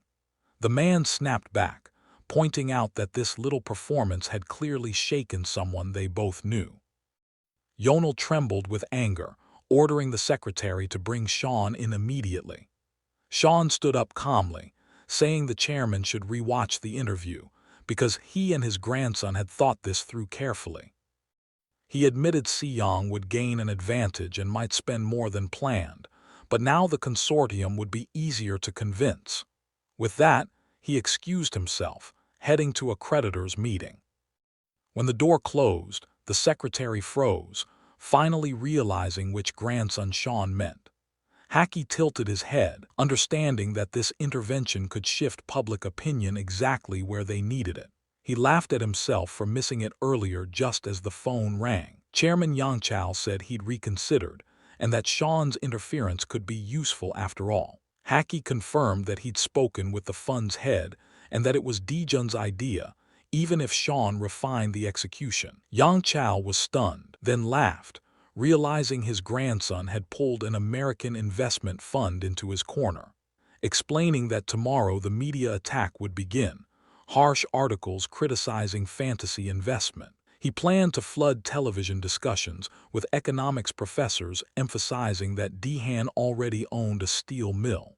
The narrative would be simple: Dehan didn't need hand steel to run it, only to strip the land. Hacky smiled, confident this would poison public opinion. Yang Chao praised his timing as perfect. Dijun walked in with his hands in his pockets, noticing the banners, beer bottles, and long tables packed with people. He paused at the entrance as heads turned, some whispering about his looks, before taking a seat among food and drinks. He smiled, thinking that without knowing the future, this would feel painfully awkward. A student council member welcomed everyone, followed by law professors. Then freshman introductions began. One student shouted his name proudly, another declared himself the future guardian of justice. Dijun listened with a grin as applause echoed. When the microphone reached him, the room fell silent. He asked for a little extra time, bowed politely, and introduced himself as Dijun, joking that he should probably thank his rich grandfather for getting in. Some laughed, others didn't, because they knew money alone couldn't buy admission here. Still smiling, he said he wasn't good at making friends, so he preferred gifts. He asked if gifts counted as bribery. The answer came calmly: friendship was too abstract to count. He followed up by asking about professors, earning laughter when one admitted grades were much more concrete. That's when the doors opened. Men in black suits rolled in boxes as murmurs spread. Dijun smiled and said his grandfather taught him that gifts should exceed expectations. Boxes were handed out, revealing brand new laptops.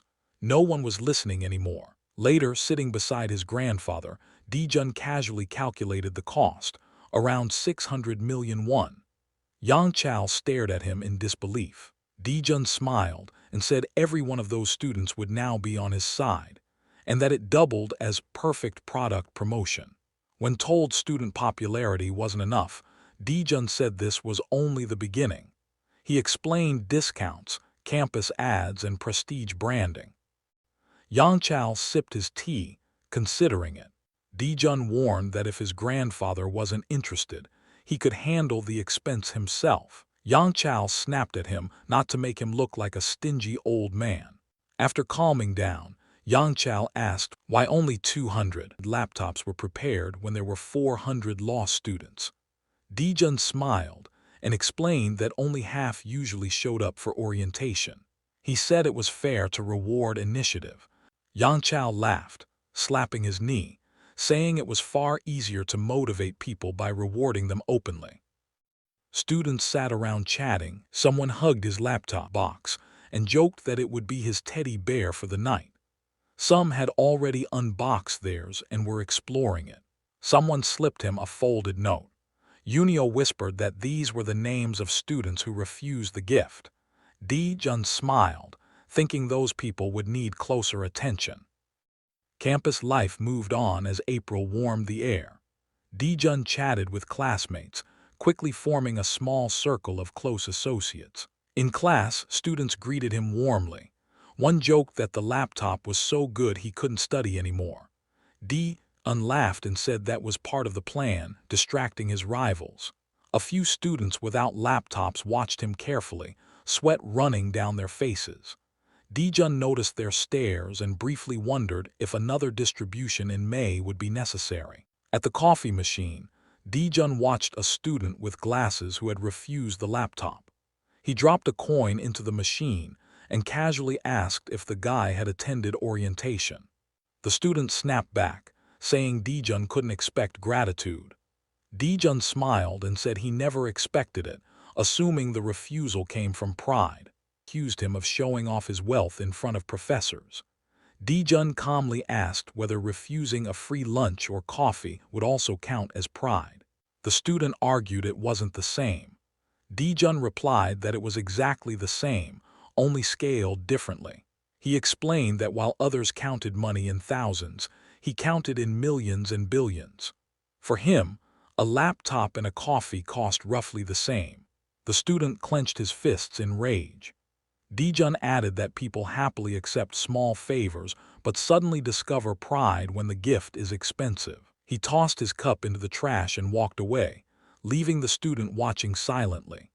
Later, sitting on a bench under the sun, Dijun listened to his friends and rubbed his neck, disappointed that every student who refused the gift reacted the same way. As he stood, a fair-haired guy in a tracksuit approached him and bluntly said that even if seniors claimed it wasn't a bribe, that was exactly what it was. Dijun's eyes widened in surprise because this man's name was also on the list.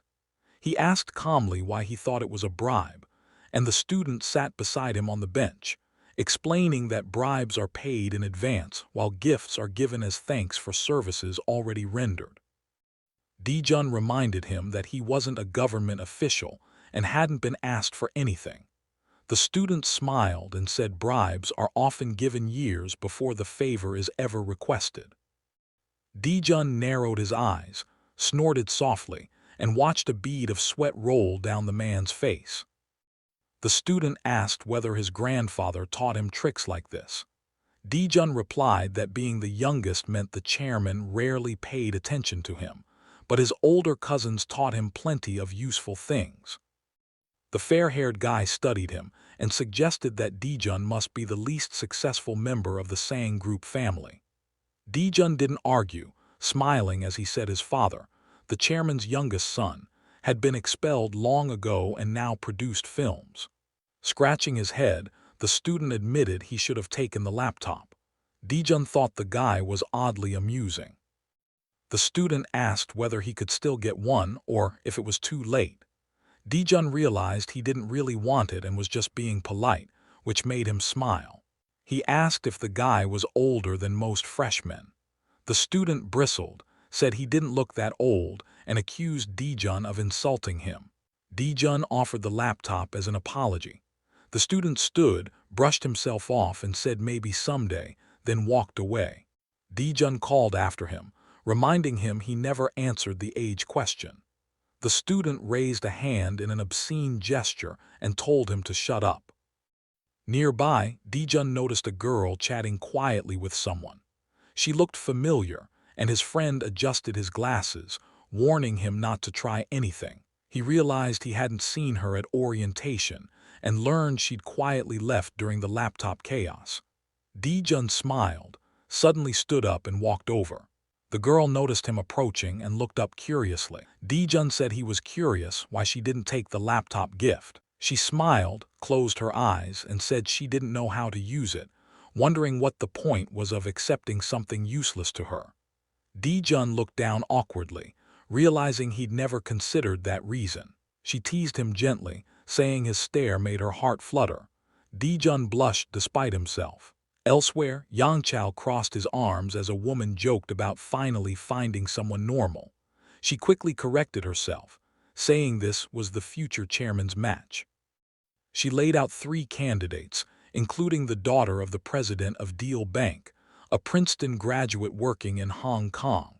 Yangchao studied the photos silently. She explained that another candidate was the granddaughter of the Hansung newspaper chairman.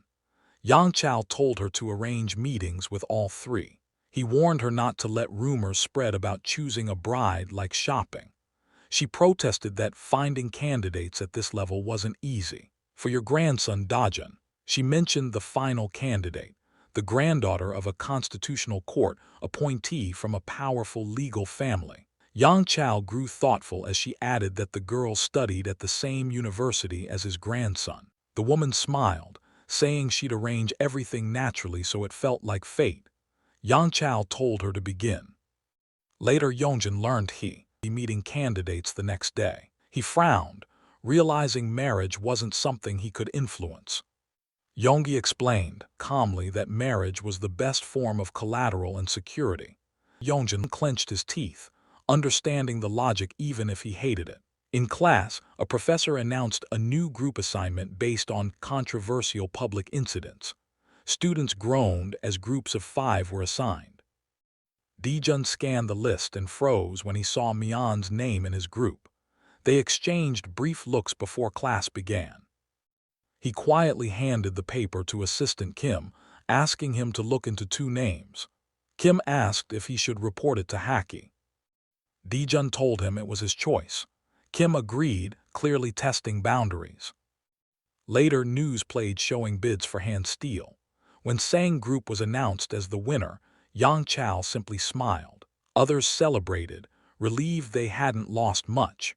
Someone complained about fantasy investment making them look like villains. Chao replied that this was better, since it gave judges a reason to exclude them. Investigations into the fund revealed nothing obvious, though its CEO being Korean raised questions. Yangchao ordered them to uncover the investor's identity quickly. The man nodded calmly, promising it would be done. Yonel grinned and said it was time to start the game. A folder landed on the table, showing what would have happened in 1991 if the corruption had never been reported. Another folder followed, revealing that Ain Motors would have been absorbed into Siyang Motors. The documents explained Chairman Jin's original strategy, restructuring the domestic auto industry with full government support. Yonel remarked calmly that Sang had simply been unlucky. They had the plan, but history chose someone else. He smirked and imagined the man who had wanted Ain Motors for years, probably tearing his hair out watching it slip away again, maybe even losing his mind over it. Then Yonel smiled wider, pointing out that all the money the old man had scraped together and borrowed was now tied up in buying a steel mill. Laughter spread across the room. Yonel ended it firmly, ordering everyone to begin tomorrow. Elsewhere, a man holding a mug asked what Chairman Hong had been up to, nodding that several days had passed since the official meeting. Hong smiled and congratulated him on acquiring hand steel.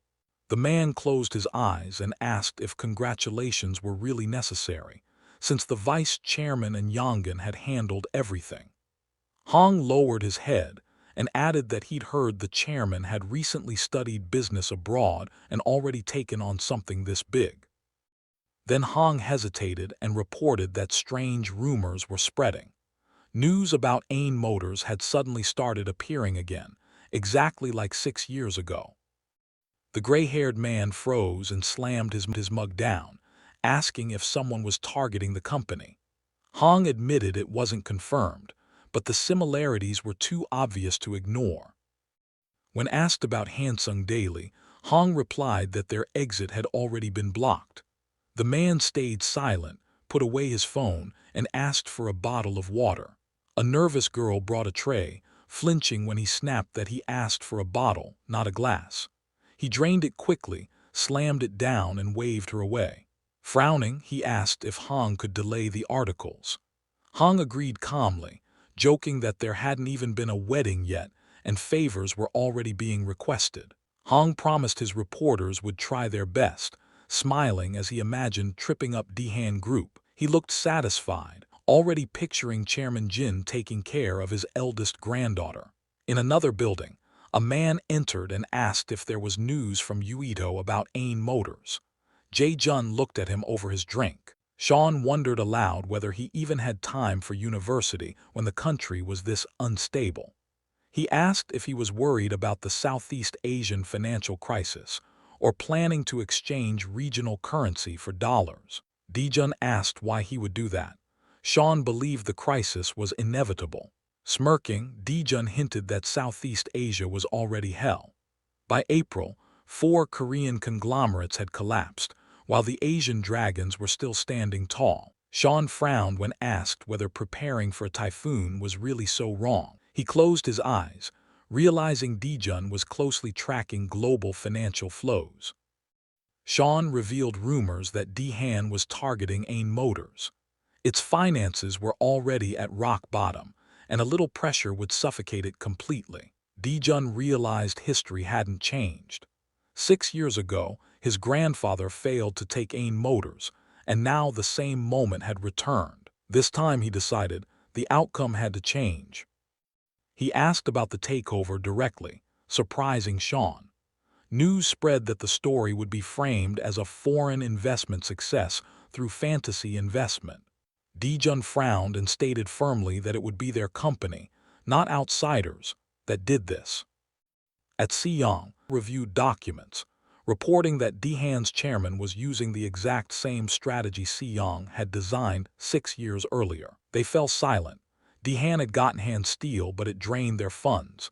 Ain Motors was now too expensive. When asked if this was part of the plan, Yao crossed his arms and said there was nothing they could do now. If Daehan took Ain Motors, Siyang's market share would collapse.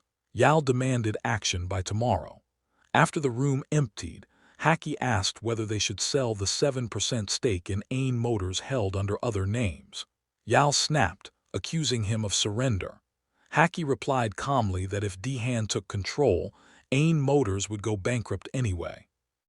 Yao clenched his teeth, saying that without the corruption incident 6 years ago, Ain Motors would already be theirs. He suggested using the shares to stir trouble. Haki said the shares were scattered and needed someone to unify them. When Sean's name came up, the secretary froze. Yao ordered him to give Sean the shares and make him their representative. They also had a reserve fund. This was their chance to pull him back. Haki considered exchanging fantasies, 100 billion won fund for the 7% stake, and smiled, realizing the chairman's instincts were still sharp. Later, Sean leaned against a sofa as Yao explained everything. Dae-jun noticed how furious his grandfather really was. Yao said he wanted to use the 7% stake to shake the situation by throwing Sean into the front line. He reminded him that fantasy still had dirty funds available. Sean hesitated, saying there was no reason to buy a company destined to fail. Dae-jun frowned, sensing there was more left unsaid. Sean finally asked if Dae-jun truly wanted Ain Motors. Dae-jun confirmed it calmly. Sean warned him that acquiring Ain Motors meant acquiring the entire Ain Group, worth over 14 trillion won.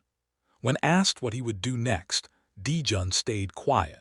Sean said rationally they should shut down branches, scrap what was useless, and sell the rest at cost.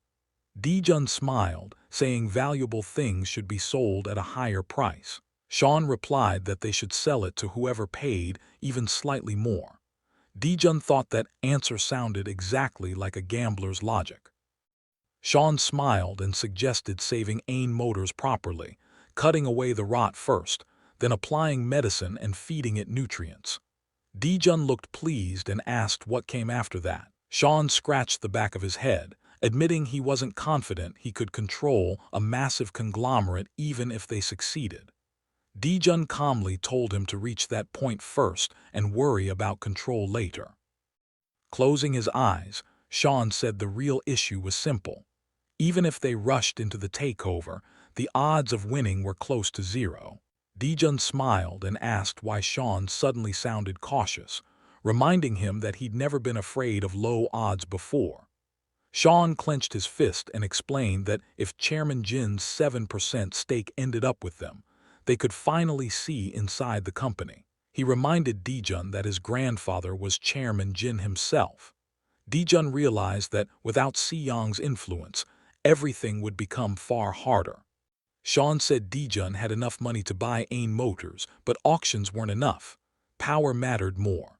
Dijun thought for a moment and said they needed someone who could influence judges, creditors, and the government. Sean looked at him like a kid asking for a toy. Dijun said okay. Sean smiled and laid it out clearly. 28 subsidiaries, over 50,000 executives, and a total value exceeding 14 trillion won. Whoever won this fight wouldn't just win a company, they'd win everything. This wasn't a war with bullets, it was a war with money, and losses killed just as effectively. Sean said he'd meet manager Haki. Dijun smiled and said he'd speak with the Siyang chairman. Both knew the game had begun. Later, holding a milk carton, Dijun was asked why he kept skipping school. He said he planned to enroll, not suffer, and wanted to rest a little. His grandfather called him out, saying Dijun went to Miracle Investment every morning instead of studying. Dijun replied calmly that he was relaxed and noticed Yunek working harder than ever. The old man complained that Dijun might get expelled, forcing him to donate through the Siyang Scholarship Fund. He asked why he was paying more for attendance problems than tuition. Dijun said spending money on education was always good, even though he never planned to study that long. His grandfather had intervened, and now he'd have to manage both school and business. When asked what he actually did in Miracle Investment, Dijun said he was learning things like discussing Ain Motors.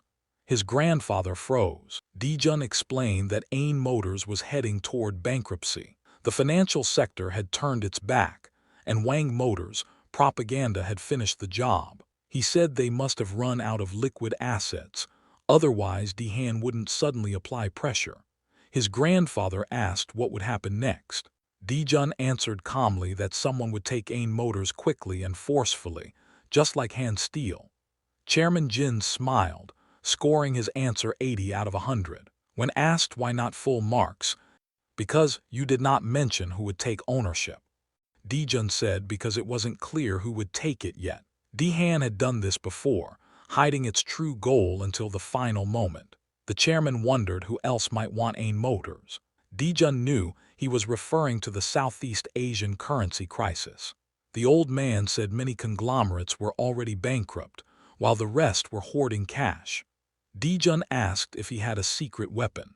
Chairman Jin said the buyer would need power equal to Sang or Dihan, and he was out of money. Dijun calmly offered himself as that weapon. The room froze. Dijun repeated that he could take over Ain Group. The chairman stared in astonishment, studying the young man carefully. Dijun panicked for a second, worrying his grandfather might faint, and quickly asked if he was okay. The old man waved it off, saying he was just surprised, then awkwardly steered the conversation back, asking him to repeat what he had said earlier. Dijun didn't hesitate and calmly stated that he could take over the Ink Group. At that, the grandfather bit his lip and scratched the back of his head. Jun immediately jumped up in worry, asking if everything was fine and where his pills were. The chairman shut him down calmly, telling him to stop shouting and that he wasn't old enough to be popping pills yet. Chairman Jin then told his grandson not to joke around and said that to celebrate entering university, he didn't want a car but Ain Motors instead. Jun replied without missing a beat that he would buy it with his own money. The grandfather frowned and asked how much he thought it would take to buy the company back. Jun seriously countered, asking how much the chairman himself would pay if he were in his place. The chairman paused, thinking it over, then decided not to answer. In that moment, he suddenly understood and burst out laughing, calling his grandson an impudent brat. Jun grinned, realizing his grandfather had caught on. He had asked that question first for a reason. Before making a move, a true leader must hear the opinion of his rival. That was a lesson his grandfather himself had taught him. Jun's expression hardened, then softened into a confident smile. The chairman ordered him to speak first, reminding him that he was still in charge and that his grandson was trying to play tricks right under his nose. Jun estimated Ain Motors at 15 trillion won, admitting it was rough without full analysis. Jun noticed his grandfather wasn't worried about the numbers, but about what it implied. When Jun casually admitted he had more cash reserves than Sang Group, he smiles and asks whether he should be surprised that his grandson is rich or if the boy wants to be praised. He thought his grandfather would be shocked that he personally surpassed the largest conglomerate in the business world. The chairman only smiles. He raises his hand and says he understands. He says this impudent brat probably just wants to show off, but to ransom Ain Motors he would need at least that much. The young man freezes in surprise. The grandfather admits he was amazed when the boy said he wanted to take over Ain. Chairman Jin's expression turns firm. He says he will not argue. He is curious where his grandson got that much money, but curiosity does not matter. Ain Motors does. The boy realizes his grandfather is clearly suppressing his curiosity, yet he says it does not matter. Images of the company building appear as it's explained that countless problems occur inside the Sang Group every single day, yet they remain at the top. This is because they know how to prioritize. Dulling curiosity is a daily necessity. The young man becomes serious and asks what price his grandfather expects. He realizes he too must push curiosity aside and ask what truly matters. Arms crossed, the chairman confidently says he has no idea. He sighs and admits he never planned to buy Ain Motors, so he never checked. But the price is surely very different from 6 years ago. The young man awkwardly asks if his grandfather will help him. Covering his eyes, the old man asks why he even needs Ain Motors and whether it benefits the Sang Group at all. The boy falls silent. The grandfather grows serious. The young man wonders whether he is thinking like a loving grandfather or like the chairman who built an empire with his own hands. Then the chairman proposes an option. He suggests that his grandson becomes the owner of Ain Motors and works with him to merge the companies. The boy is shocked. He realizes his grandfather understands that Ain Motors is necessary if he wants to later take over Sang Motors. The chairman smiles faintly and asks how his grandson estimates the merger ratio. The young man asks why they should team up. The grandfather counters immediately, asking whether the boy truly believes he can protect Ain Motors on his own. In less than a year it would be swallowed by the Dion Group, and even if not, could he really handle such an enemy? The boy smiles and says there is no need to worry. He has something to rely on. The chairman grows interested and wonders if that is true. He thinks that if his grandson is capable of managing Ain Motors properly, the merger might not even be necessary. The boy wants to warn him not to be so confident but realizes his impudence again. The chairman raises a finger and declares that everyone and everything can be sold. It is only a matter of price. Scales appear as the narration says that if balance is broken, it must be corrected. The chairman demands the merger coefficient. How much weight will the boy add to the scale? The young man calmly answers, 1.2. The grandfather erupts in anger. He says that by market share, brand value, and advanced production technology, Sang Motors is worth only 20% of AIN Motors. He says this is not his opinion, but the consensus of automotive industry professionals. The boy realizes his grandfather already knew this. The chairman covers his eyes and says that argument only concerns production. His grandson forgot the fundamentals. Share prices speak louder. Sang Motors shares are more than twice as expensive as AIN Motors shares, because Sang also holds partner shares. Whoever acquires Sang Motors gains access to the Sang Group itself. The boy understands. That is why he needs AIN Motors.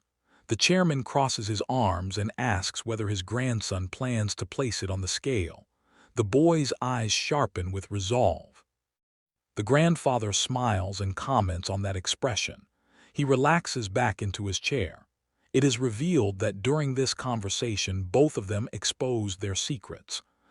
Later, curiosity finally won. The chairman asked how Dijun made so much money. Dijun explained he sold inherited land and bonds, invested overseas, and rode a stock explosion. The old man noted that his fortune had grown 100-fold.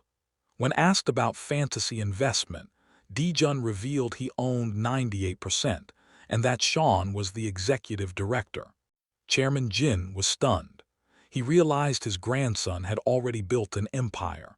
Dijun proposed returning the 100 billion won entrusted to him, with interest, in exchange for 7% of AIN Motors. His grandfather laughed, saying he could give him islands or jets if he wanted. Then he explained real rewards weren't money, but hope. He spoke of rewarding subordinates with luxury and illusion, making them believe effort would be paid back. Dijun recognized the tactic instantly. He had lived it before. Before leaving, his grandfather ordered him to stay hidden until AIN Motors was secured.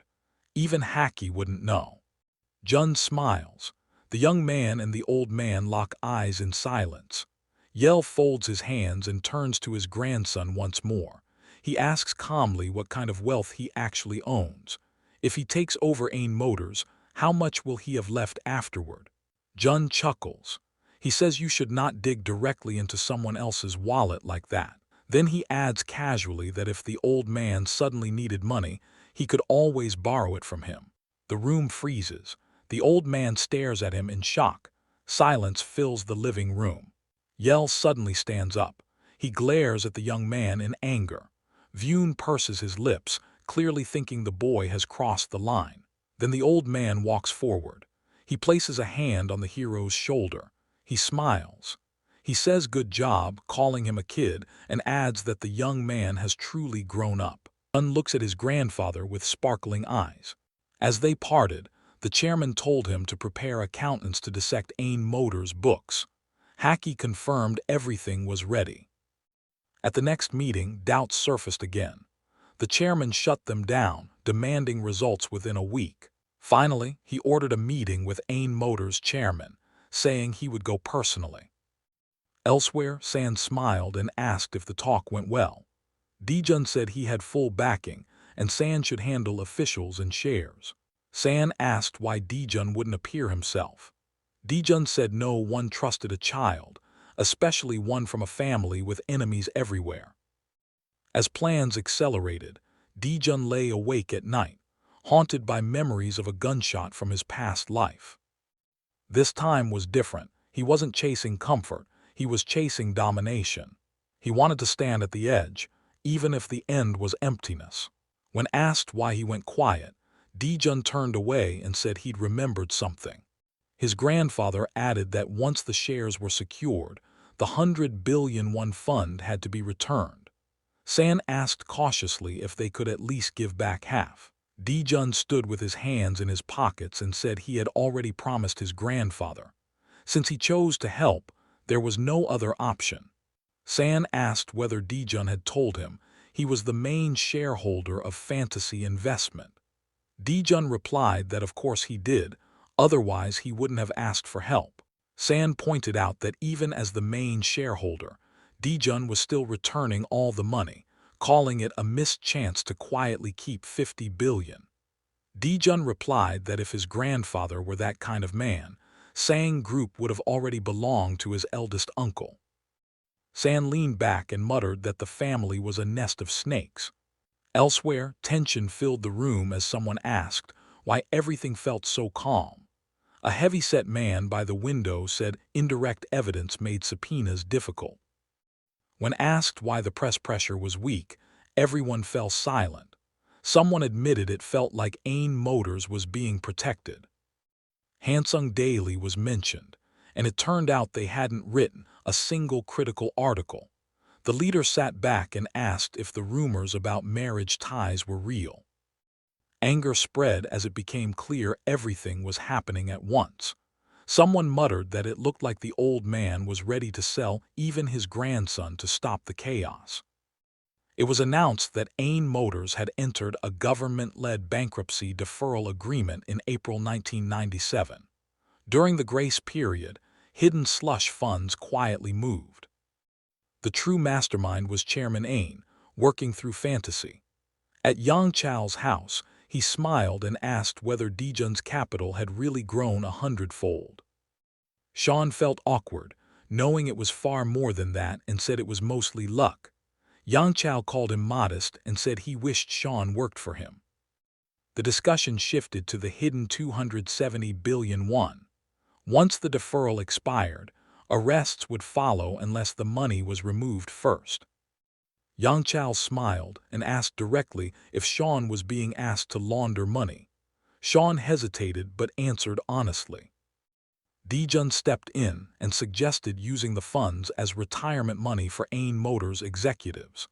Yang Chao laughed, saying those people had already prepared for old age. He proposed investing everything through fantasy in America. Sean was stunned, asking if that was really all. Yang Chao nodded, explaining they could legally reinvest the money into Ain Motors as bonuses and incentives. Sean stared, realizing how clean the method was. Dijun noticed that his grandfather had already planned everything, ensuring the money never truly left his control. When Sean suggested executives would demand lump sums, Yang Chao scoffed, saying delaying payments created leverage. Money, he said, was both carrot and stick. He smiled coldly and said once they learned the funds were reinvested, they'd fight harder to protect Ain Motors. Dijun quietly sipped his tea, seeing his grandfather's true face. Dijun asked if this was the only reason the money wouldn't be returned. Yang Chao laughed, pretending offense at being called greedy. Yang Chao then said Dijun had to convince Mr. Song while he'd handle the rest. Sean bowed and thanked him before leaving. Left alone, Yang Chao asked Dijun why he'd applied for sabbatical. Dijun admitted he did it that morning. Yang Chao ordered him to withdraw it immediately. When Dijun protested, the old man shut him down, saying he understood exactly what he was worried about. He explained that avoiding relatives while staying a student wouldn't work forever. When the fight began, titles wouldn't protect him. Yang Chao warned that Sang Group wasn't a playground and real power lay with branch presidents. If they backed the uncle, the group would split instantly. Dijun imagined that moment clearly. Once investigation started, power wouldn't pass to a student but to his uncle. He finally nodded and said he'd do everything his grandfather wanted. Yang Chao smiled, sensing where his grandson's loyalty lay. Later, riding in a green car, the driver said quietly that they were being followed. Dijun felt a chill and asked how long. The driver wasn't sure, but said Commander Shin had warned him about rising surveillance. Dijun exhaled and told him to test it. The driver accelerated, widening the gap. Dijun stayed calm, already guessing it was family. Curious what happens next? Tap that cheeky bell, subscribe, like, and share.